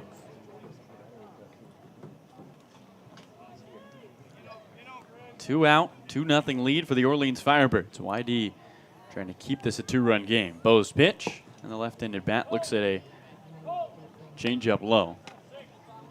And the count 1 ball and no strikes. Last time Orleans beat YD, July 29th, 2019. Sam, what were you doing July 2019? You remember? Thinking about how good I had it. 1-0. Slider just misses low. 2 balls and no strikes. In actuality, not sure what I was doing. I was probably working at a summer camp. Okay. Which is what I did between my freshman and sophomore year of college in 2019. Nice. Might have been at a Mets game that day. Went to a lot of those that summer. Bo fakes a throw back to second. Back on his feet is Cunningham. Certainly wasn't even really thinking about this league yet as a place where I would be 3 years later.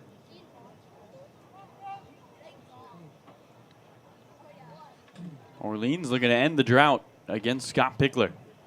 2 outs, runner at second. The 2-0. Slider misses low.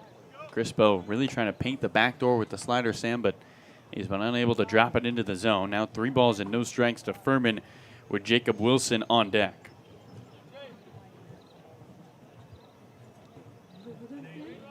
Tension building.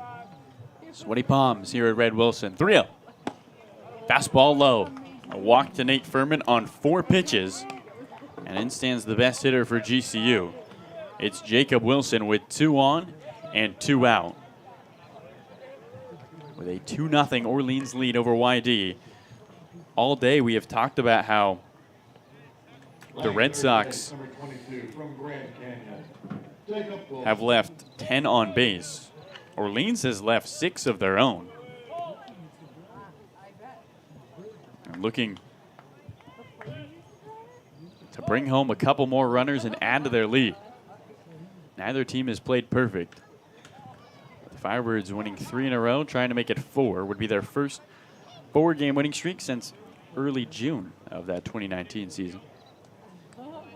Did not win 4 in a row in 2021.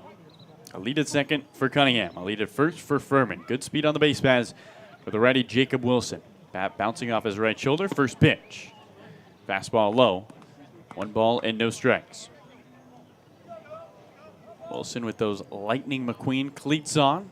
The 95 on the right side. Orleans Firebirds logo on the heel. Got him customized for the Cape League season.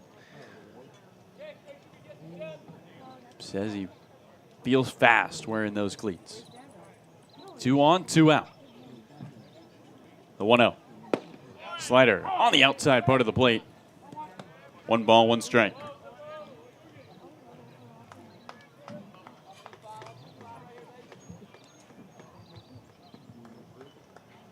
Wilson heading to the Team USA invite, said USA Baseball has always been a dream of mine. He's grateful to receive the invite. 1-1. Slider again. Catches the outside part of the plate. 1-2. Right now focused on trying to add to Orleans' 2-0 lead over YD. Flag quiet in left. Cunningham at second with his lead. Furman at first. Infield pretty much straight away. Outfield shifted a little to the right. Bo, right-handed pitcher, set to the belt. Looks at second, looks in. Takes a double check. 1-2. Slider well away, bounces off the glove of Schliger and towards the on-deck circle of Orleans. A free 90 for Cunningham. He goes to third. On to second is Furman.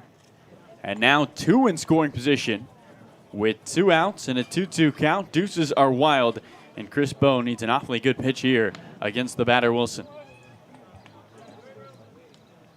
It's a big spot, but if you do run it full on him, don't be surprised if Chris Bowe continues to try to work outside the strike zone on Wilson now with the open base. Kevin Sim on deck for Orleans. Bowe a long stare in, gets the signs from Schliger. 2-2. Slider, topped foul, left side. Count remains at 2 balls and 2 strikes. Third time these two teams are facing off. They'll play each other again on July 1st. Only play 6 times this season. And then won't play each other till late July in back-to-back days. Scott Pickler, Kelly Nicholson rivalry. 2 guys who get lunch together in Southern California in the offseason, both in the LA area. 2 on, 2 out, 2-2. Slider, Wilson reaches for it, slaps it into right center field. Carrick, the center fielder, moving over.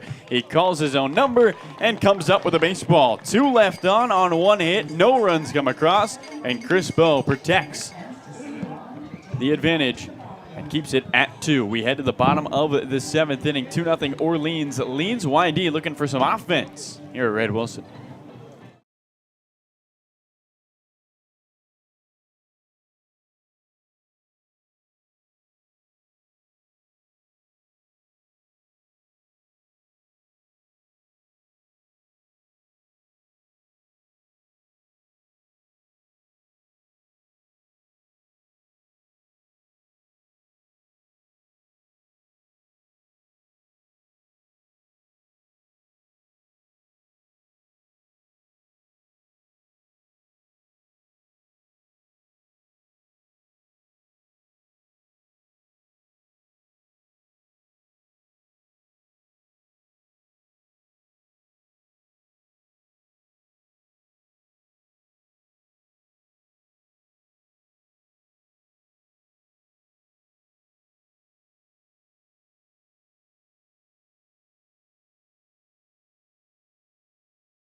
Welcome you back to YD Baseball here on the Cape Cod Broadcast Network. Carlo Jimenez alongside Sam Lebowitz. Bottom of the 7th coming your way. Hope you stretched here at Red Wilson Field. 2-0. The Orleans Firebirds lead the YD Red Sox. Only 2 hits on the day for YD, but 10 left on the base paths.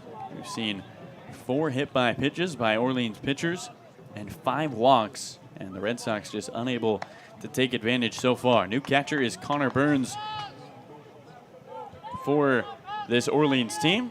It's the only changes in the field as the righty Paz Ferreras leads things off. McKeon kicks and deals. Ferreras takes a fastball that catches the outside part of the plate. No balls and 1 strike. Ferreras with just a walk today. That was in the first. Rest of that on the right shoulder. McKeon's 0-1. Ferreras rolls one on the ground to short, scooped up by the shortstop McClary. Throw to first a little high, but in plenty of time.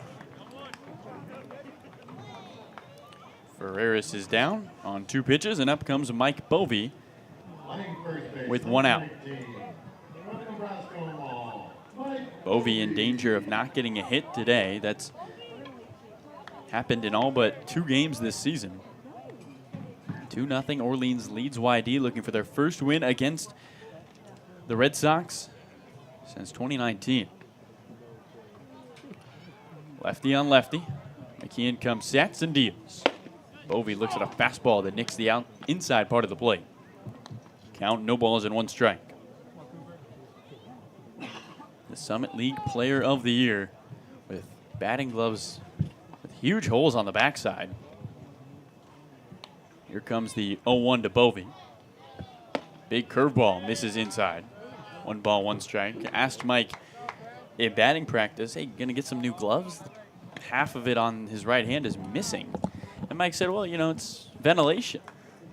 Said it doesn't really give him calluses on the backside of his hand, so there's no need for the glove to be there. Here's the 1-1. Curveball misses low. 2 balls and a strike. And Carlo, these batting gloves clearly still have hits in them. He's off to a torrid start this summer, so why change something? Mike said he's starting a trend. Backside of the gloves should have some ventilation. Base is empty, 1 out, 2-0. Orleans leads YD. Here comes the 2-1 to him. Bovee foul taps one into the glove of the new catcher Burns, and the count 2 balls and 2 strikes. Bovee restraps those torn up batting gloves. A lot of guys on this Orleans team wear gloves that are paper thin. Cole Carrig comes to mind. Homer Bush Jr. also wears gloves with holes in them. 2-2 to Bovee. And he looks at a fastball low. Full count to Mike. 3 balls and 2 strikes.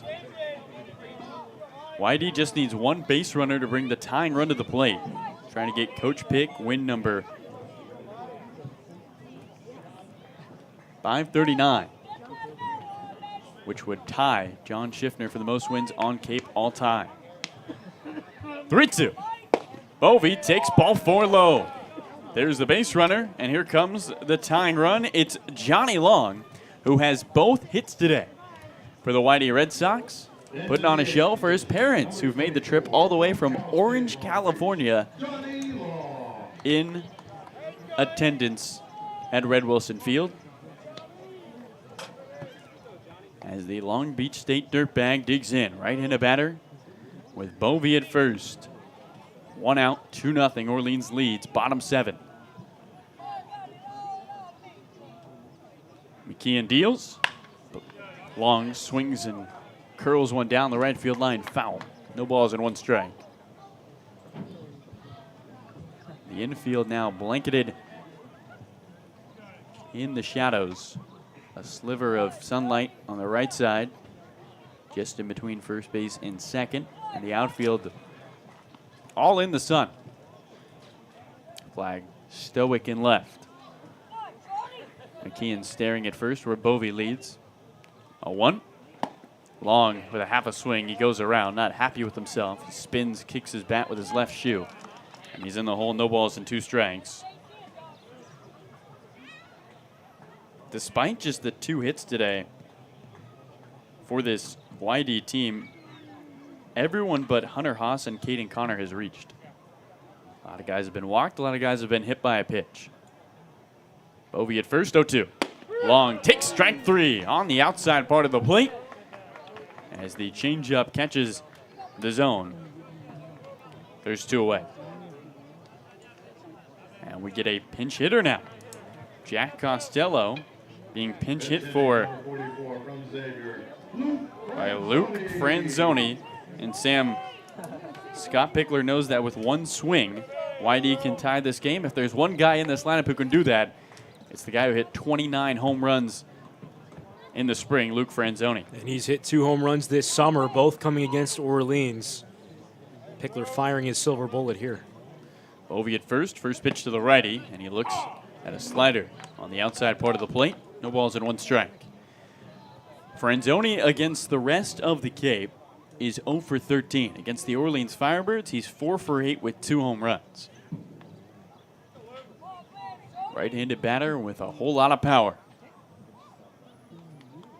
McKeon, 0-1. Franzoni watches it bounce past the legs of Connor Burns onto the on-deck circle of Orleans. On to second goes Mike Bovey. And a runner in scoring position. Now a good swing by Franzoni with 2 outs. Could bring home a run and cut this lead in half. 2-0, Orleans leads YD.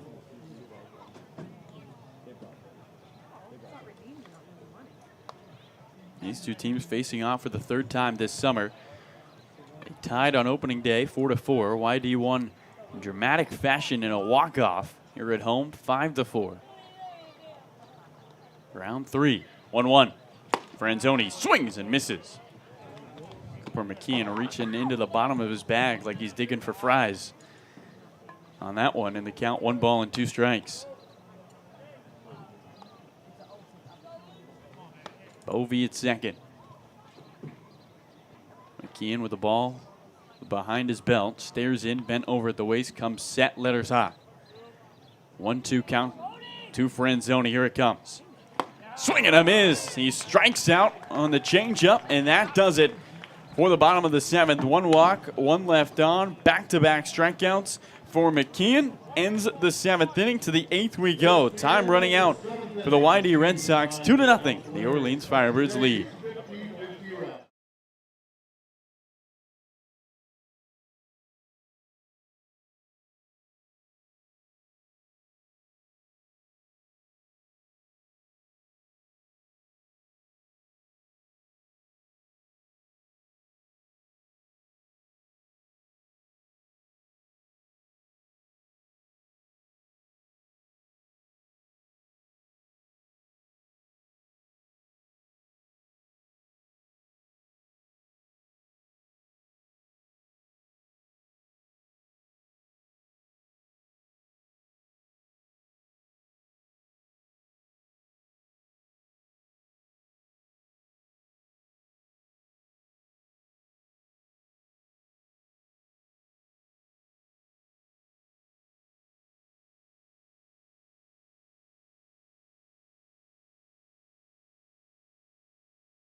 Welcome you back to Red Wilson Field. The visitor half of the 8th inning coming your way. 2-0. The Orleans Firebirds lead the YD Red Sox. And for the first time this season, Luke Jewett, the right-handed pitcher from UCLA, digs in. Sam, when he came out onto the mound, shook hands with Luke Schliger. Those two meeting each other for the first time. Now battery mates. Jewett, who had a 3.68 ERA and 44 innings of work for the Bruins, was their middle reliever, and a rubber arm, pitched the most out of the bullpen for the team from Westwood. Was first in the Pac-12 and 8th in the nation with 35 pitching appearances. A short middle reliever who was fantastic for UCLA. Well, short in terms of how many innings he throws, not short as in terms of size. He's 6'4", about 200 pounds out there on the mound, and he can really bring it. We'll get to see it for the first time today, but Jewett, a guy who will run it up into the mid-90s with his fastball, an effective reliever this year for the Bruins. Faces Kevin Sim to begin the top of the 8th. Right-handed batter, opening offering. Sim taps it down the right field line. Foul. No balls and 1 strike. On a half swing. Looked like Kevin might have gotten that with the nub of the bat. The sun continuing to set at lightless Red Wilson Field. We're on solar time. And right now, YD down 2-0. 0-1. Fastball rocketed into left center field, a base hit. Kevin Sim welcomes Luke Jewett to the Cape with a single to begin the top of the 8th. His first hit of the afternoon. And up comes Luke Keishel.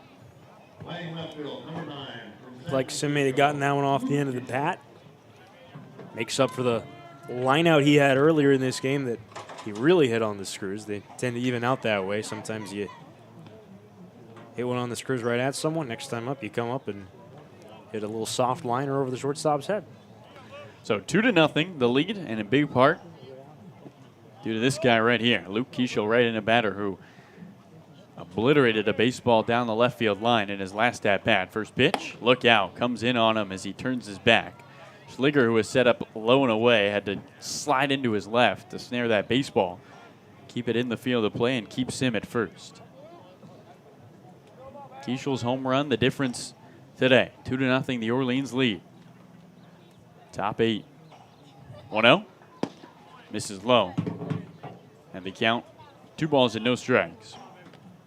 Well, yesterday, Sam, we saw Zach Veen come in for YD. Only pitched an inning of work, but it was not super clean from the fantastic reliever from Point Loma. He was activated that day. So was Jewett, activated today and being put in today. Here's the 1-0. Fastball. Keishel uppercuts it into right field. Caden Connor starts back, comes forward, reaches up with the glove, and makes the catch. The right fielder retires. Keishel, there's one away. And you wonder if all that traveling, Sam? I was just going to say, Carlo, a lot of these guys, we've talked about it, a lot of West Coast presence on this team. As we have a pinch hitter here for Stinson. It's going to be Connor Burns, who came in as a defensive replacement for Garrett Gilmet. That's correct, Carlo. I was testing you. Oh, did I pass? Yes. Yeah, let's go. Sim at first. Burns, the right-handed batter, against the right-handed pitcher. The pitch. Sim skies one into shallow center field, going back to second baseman Mydroff, right in front of second base. He comes up with the ball. And there's 2 gone. Had a smile on his face as he looks toward Luke Jewett. You wonder, Sam, if either of them thought, if we drop this ball, we could turn 2. It was right in front of the bag at second, but neither did so. And so there's 2 outs quickly, and up is Tommy Hoffey.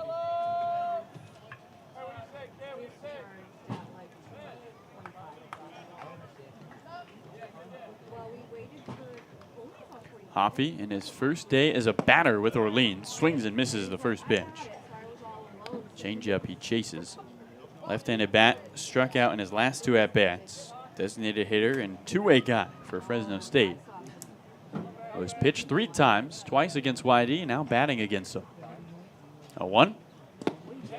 Fastball bounces in. Check swing. Did he go? Yes, says third base umpire Ryan Damari. Orleans Firebirds 2. The YD Red Sox with a goose egg on the board. YD has not been shut out this summer. They have lost 3 games, all which they have scored just 1 run. They're going to need one more than 1 today, at least. 0-2. Fastball low and away. And the count 1 ball and 2 strikes. At first, Kevin Sim. Luke Jewett making his first appearance of the summer. Spent last summer with the Port Angeles Lefties in the West Coast League.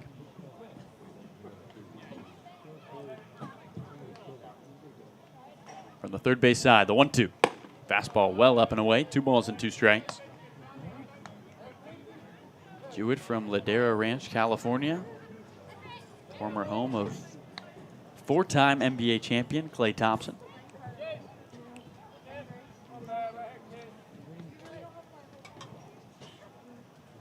Two.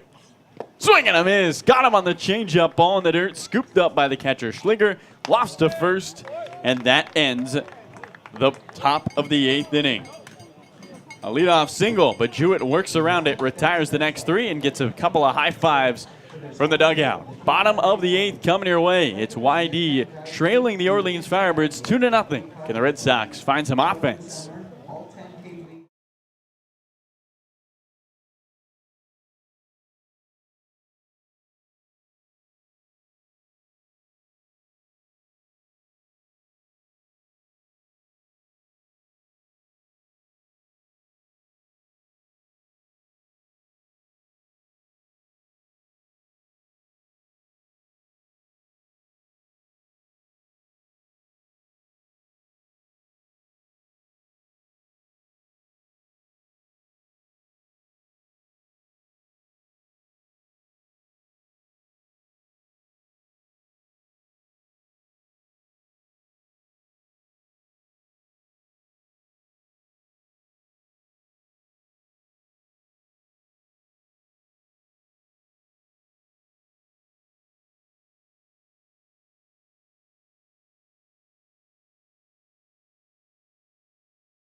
Welcome you back to Red Wilson Field. I'm Carlo Jimenez. To my right, that's Sam Lebowitz. 2-0. The Orleans Firebirds lead the YD Red Sox. And Orleans looking to do something they have not done since 2019, and that's beat YD. But a Red Sox team, Sam, that was able to mount a comeback yesterday against Bourne. Can they mimic that here against Orleans? Cole Carrick, Hunter Haas, Luke Schliger due up for the Red Sox in the bottom of the 8th. Carrick in his second appearance at the plate came in as a substitution for Homer Bush Jr. First pitch, and he checks his swing and takes a strike. Changeup drops in for Cooper McKeon. We started with Alex Amalfi, Cole Reynolds, Bryce Worker. Now McKeon for Orleans. Nobody up in that Firebird dugout down the right field line. 0-1. Slider misses away. 1 ball, 1 strike. The sun has disappeared behind some clouds. We are in the shade as the temperature continues to drop on this cool summer Wednesday night at Dennis Yarmouth High School. 1-1. Carrick bunts it down the third base line. A great bunt and no play for Jacob Wilson. Cole Carrick reaches on a leadoff bunt. Saw Wilson was playing deep down the third base line and got the third baseman sleeping with a beauty. Up comes Hunter Haas, who represents the tying run. 2-0 Orleans lead in the bottom of the 8th. Yeah, that was a pretty bunt. Nicely done down the third base line. No chance for Wilson, who's a premier glove as an infielder, to throw him out. That was really nicely done by Cole Carrick to bring the tying run up. And now great speed on the base pass. Carrick with 3 stolen bases this summer. McKeon deals. Right-handed bat of Hunter Haas takes a strike at the knees. No balls and 1 strike. Lefty McKeon with the ability to stare down Carrick at first the entire time. Just the 3rd hit of the day for the YD Red Sox. McKeon a long hold on the first base side of the rubber. 0-1. Swing and a miss. Haas chasing a curveball in the count. No balls and 2 strikes. Hunter, one of 2 YD Red Sox yet to reach base today. As the sun peeks out from behind the clouds and illuminates the outfield. Nobody out, runner at first. And time called by Hunter Haas. Carrick dancing with McKeon, Sam, who almost looks like he's in a staring contest with Cole. This is a good 5-6 second hold. Comes set, head high, looks at first. Carrick takes 3 steps off the bag. And McKeon's 0-2. Haas hits one on the ground right side, moving to his left. The second baseman, Furman, can't handle it. Nate could not control. Safe at first is Haas. On to second is Carrick on the 8-4. And there's 2 on. The tying runs on the base paths. And here is Luke Schliger, the go-ahead. Nobody out. 2-0 Orleans leads. Bottom of the 8th. And a golden opportunity for the YD Red Sox. First time they've had the first 2 batters of an inning reach all game.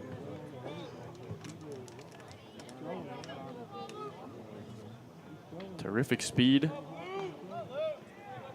at second and Carrick, and great speed behind him.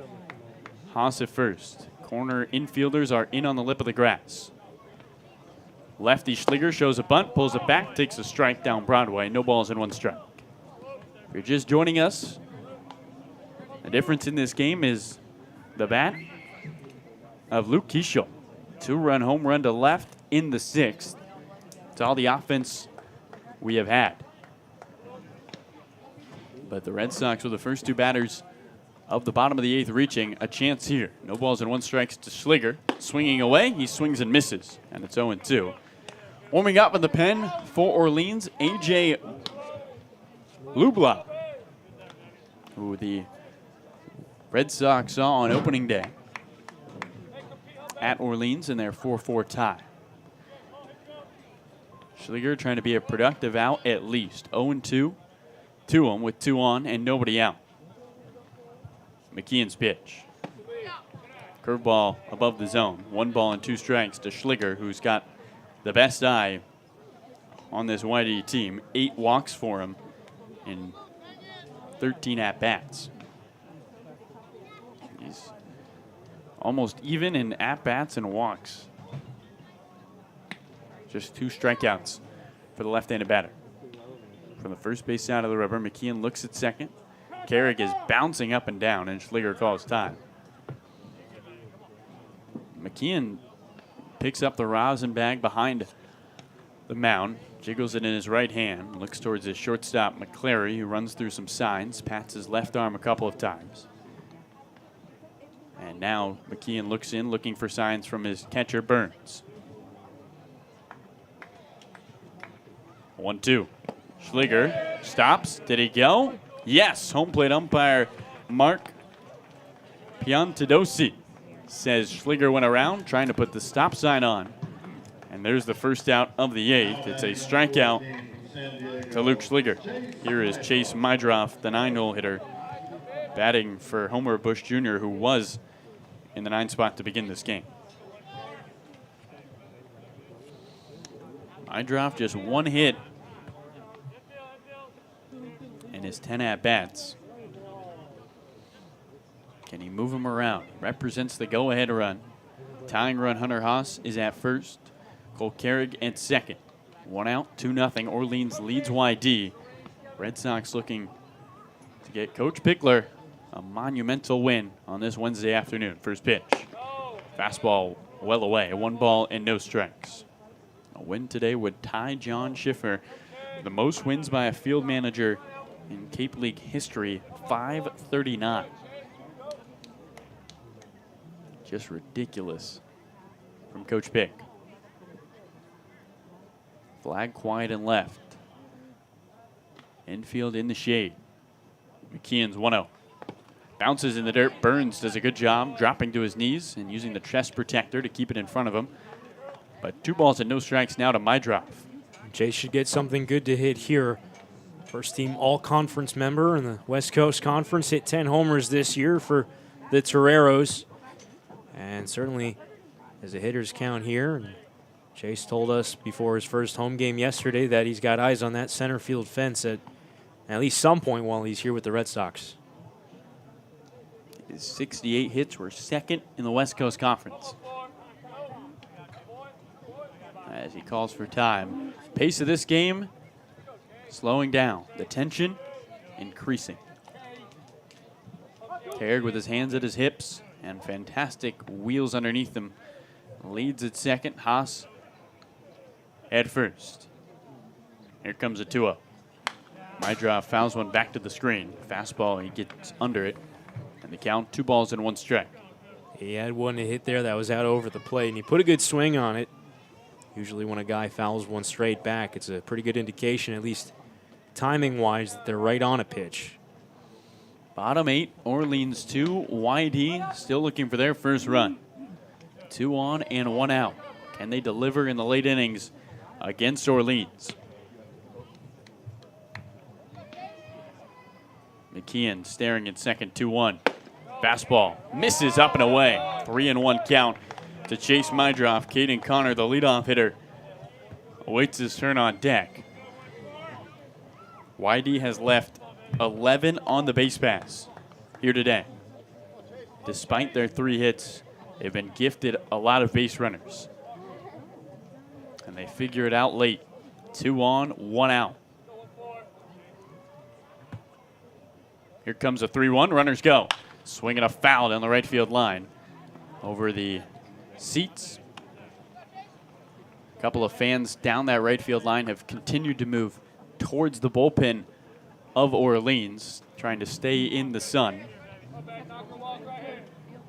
on this cool winter night. 3 balls and 2 strikes. Runners at second and first. Let's see if they're going again. Mydroff able to draw a walk in his last at-bat in the 6th.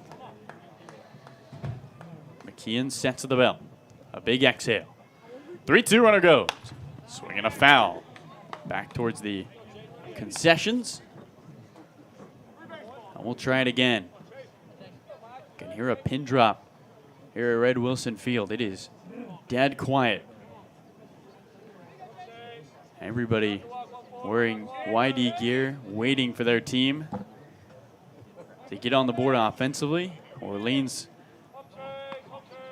thinking not again against YD, a team they've been unable to beat since 2019. 3-2. Swinging a ground ball up the middle. Second baseman Furman flips to second for one. The turn from the shortstop McClary in time for the out. A huge double play turned by Orleans. YD had 2 on and nobody out, and neither run comes home here in the bottom of the 8th. 2-0 Orleans leads through 8 innings. We head to the top of the 9th. YD trying to keep this a 2-run game and get it done in a dramatic fashion in the bottom of the 9th. We'll be right back on the Cape Cod Broadcast Network.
Carlo Jimenez next to Sam Lebowitz and Zach Clapp as we begin the top of the 9th inning here at Red Wilson Field. 2-0. The Orleans Firebirds lead the Whitey Red Sox. And if your heart's racing, thanks so much for joining us. What a fantastic battle this has been. Luke Jewett on the mound, facing a right-handed bat of Cunningham. First pitch, and he looks at a slider that misses away. 1 ball and no strikes. Cunningham, who came in as a pinch runner for Garrett Gilmet in the 7th. Now batting here in the top of the 9th. Orleans looking for insurance. The 1-0. Fastball below the knees. 2 balls and no strikes.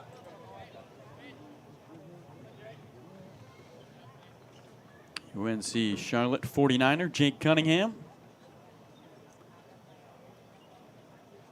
2-0. And he swings and foul taps the fastball back to the screen. 2 balls and a strike. 8-9-1 due up for Orleans, which means last week's Cape Cod Baseball League Hitter of the Week, Travis Honeyman, is going to have one more swing at it.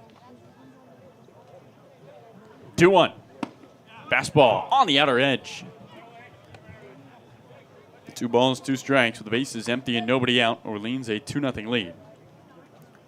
Jake Cunningham coming off his first multi-hit game of the season against Harwich yesterday. 0 for 5 against YD, 2-2. And he foul taps one. Just gets a piece to stay alive and awaits another 2-2 pitch.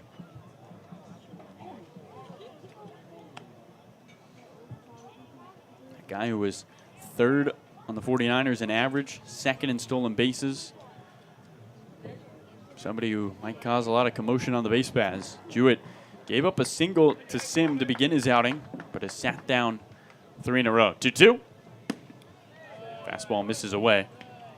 And the count runs full. 3 balls and 2 strikes. Jewett finished that 8th inning with back-to-back strikeouts. Nobody up and at him in the YD pen. He exhales atop the mound. 3-2. Swinging a ground ball back towards the vacant on-deck circle of the YD Red Sox. Sun starting to set down the third base line. No lights here at Red Wilson. Shadow quiet in left. Jewett looking to retire the first batter of the inning. 3-2. And a swing and a high fly ball into center. Carrig with 3 steps back. Now the center fielder takes 2 steps forward.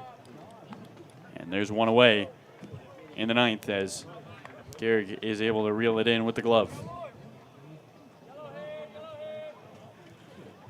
Nick McClary, right-handed batter, digs in with 1 out and the bases cleared. Heading to Arizona. Was able to see his future teammate, Chris Bowe, on the mound today. Jewett from the third base side of the rubber with 1 out, his opening offering. Slider tapped on the ground toward short, charging to shortstop Haas from the infield grass. Throws to first in time for the out. And there's 2 away. Due up for YD. In the bottom of the 9th inning, Caden Connor, Pass Ferreras, and Mike Bovey. The Red Sox need at least 2 for a tie. Orleans Firebirds team that has won 3 in a row after going 1-4-1 to begin the season. Trying to get a win against YD, their first since July 29th of 2019. Honeyman with a single today in his last 2 at-bats. He's flown out to center. Digs in, taps the plate twice. Looks towards Jewett. First pitch. Change up, drops in for strike 1. And the count, no balls and 1 strike. Streaks of sun across the outfield and parts of second base. The infield a darker color. No wind. 0-1. Foul tap, back to the screen. Jewett, Sam has looked excellent after giving up their leadoff single. What's not to like? He's been around the strike zone. He's missed some bats. The sliders look pretty good. Not a guy who throws exceptionally hard, but does what matters most, and that's really throw strikes. No balls and 2 strikes, 2 outs, bases empty. 2-0 Orleans, the pitch. Swinging a ground ball toward short. Hunter Haas charges on 2 hops, takes it belt high, throw to first, beats out the speedster Honeyman, and that does it for the top of the 9th. 3 outs left, 2 runs needed at least for the YD Red Sox if they want to come away with a tie. 3 to walk it off against Orleans. We'll be back after this break here on the Cape Cod Broadcast Network. YD with the top of the lineup due up when we return.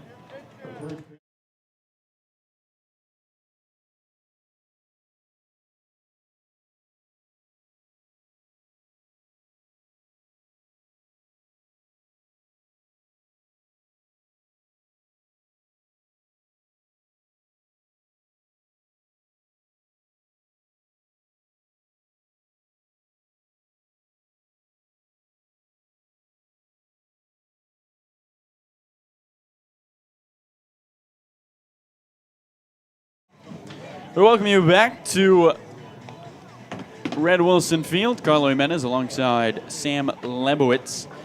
And let's get you a look at the upcoming schedule for the YD Red Sox. Today playing Orleans, then tomorrow off. They will be home against Chatham for the first time this season on Friday, and then against at Catuit, playing the Cavaliers for the first time, and a new opponent in Falmouth at home for the doubleheader. First game at 2, second to start 30 minutes after that first game ends, or around 5. So 3 new opponents, Sam, after the off day. Right now, though, YD is focused on the new pitcher on the mound. It's the righty from Wisconsin, Milwaukee, A.J. Blubla. The Yarmouth Dennis Red Sox have seen the rising senior before. 2 innings faced him on opening night. They just got 1 hit, and Blubla struck out 3. And he faces the top of the lineup in Caden Connor, Pass Ferreras, and Mike Bovey. 2-0 Orleans lead. If you're just joining us in the top of the 6th inning, Chris Bowe came in for relief for Eric Yost. Second pitch he threw to Luke Keishel. Keishel smashed it over the left field fence for a 2-run home run. And Sam, that's been about it. You look at this YD score sheet in front of us. The big number that jumps off the board, 12 left on the base paths for the YD Red Sox. They had 2 on to begin the bottom of the 8th inning. Nobody came around to score. A nice double play turned by the infield of Orleans. And Orleans on the precipice of winning their first game against YD since 2019. Red Sox have been hit by 4 pitches. They've walked 6 times, but they only have 3 hits, all singles, and none of those hits have come with men on base. You're hoping that with the top of the lineup here, maybe something can break back for the Red Sox, but time is running out. Caden Connor digs in, the leadoff man. The Orleans Firebirds 2, the Whitey Red Sox nothing. Bottom of the 9th inning here at Red Wilson Field. First pitch from Blue Block to the lefty. Connor takes strike 1 on the outside part of the plate. Changeup drops in. No balls and 1 strike.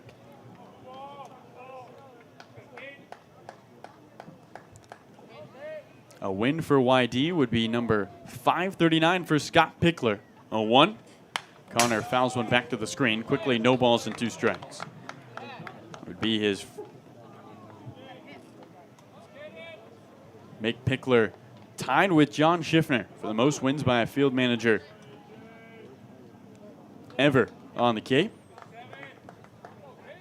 Meanwhile, Orleans looking for their first win against the Red Sox since 2019. Blue Block from the first base side of the rubber, 0-2. Above the zone, 1 ball and 2 strikes to Caden Connor, who's 0 for 4 today. Barely any wind. The flag above the scoreboard and left. Moving, but not by much. The outfield in the sun. Here's the 1-2 down the hill. Fastball misses away. 2 balls, 2 strikes. Infield in the shade. A lot of people have gone home, but still some here at Red Wilson Field enjoying what has been an excellent battle today between these 2 Eastern Division opponents. Nobody out, nobody on. Here's the 2-2 in the bottom of the 9th. Connor swings and misses at a fastball. 1 away. As Blue Block gets the leadoff man to chase. YD has not been shut out this summer. And here's Pass Ferreras. A 2-0 lead means you just need 1 batter to reach to bring the tying run to the plate. No extra innings here on the Cape, so you bring 2 home. Could go home with 1 point and the tie. Ready, Ferreras looks on. Here's the pitch. Swings and misses at a high fastball. No balls and 1 strike. A YD offense, Sam, that had won 3 in a row at home and scored 24 combined runs in those 3 games. Just 3 hits today. 0-1 to Ferreras. And he takes low. 1 ball, 1 strike on the fastball. Pass walked in the first. He's 0 for 3. With the white gloves on, the returning YD Red Sox trying to start a rally. 1-1. Swing and a miss. Chases the slider. Count 1 ball and 2 strikes to Ferreras. On deck, Mike Bovey, one of the best hitters on the Cape, who led the Cape in average coming into today. 1-2 to Ferreras. And he swings and fights off a fastball back to the snack shack here at Red Wilson Field. The count holds at 1 ball and 2 strikes. Orleans 2, YD none. Bottom 9. With the 1 out, the Firebirds looking to win their 4th in a row. 1-2. Ferreras hits one off the end of the bat towards the second baseman Furman. He charges. There's a cross his body to first in time. And YD with their backs against the wall down to their final out. Next up to bat, number 19. Here is Mike Bovey. Bovey, who was the hero against this Orleans team back on June 17th. A walk-off knock to straightaway center, scoring Luke Schliger from second. YD won that one 5-4. First pitch to left-handed batter. Fastball misses high. 1 ball and no strikes. Bovey has only gone hitless in 2 games this summer. In jeopardy of that happening here tonight. 1-0.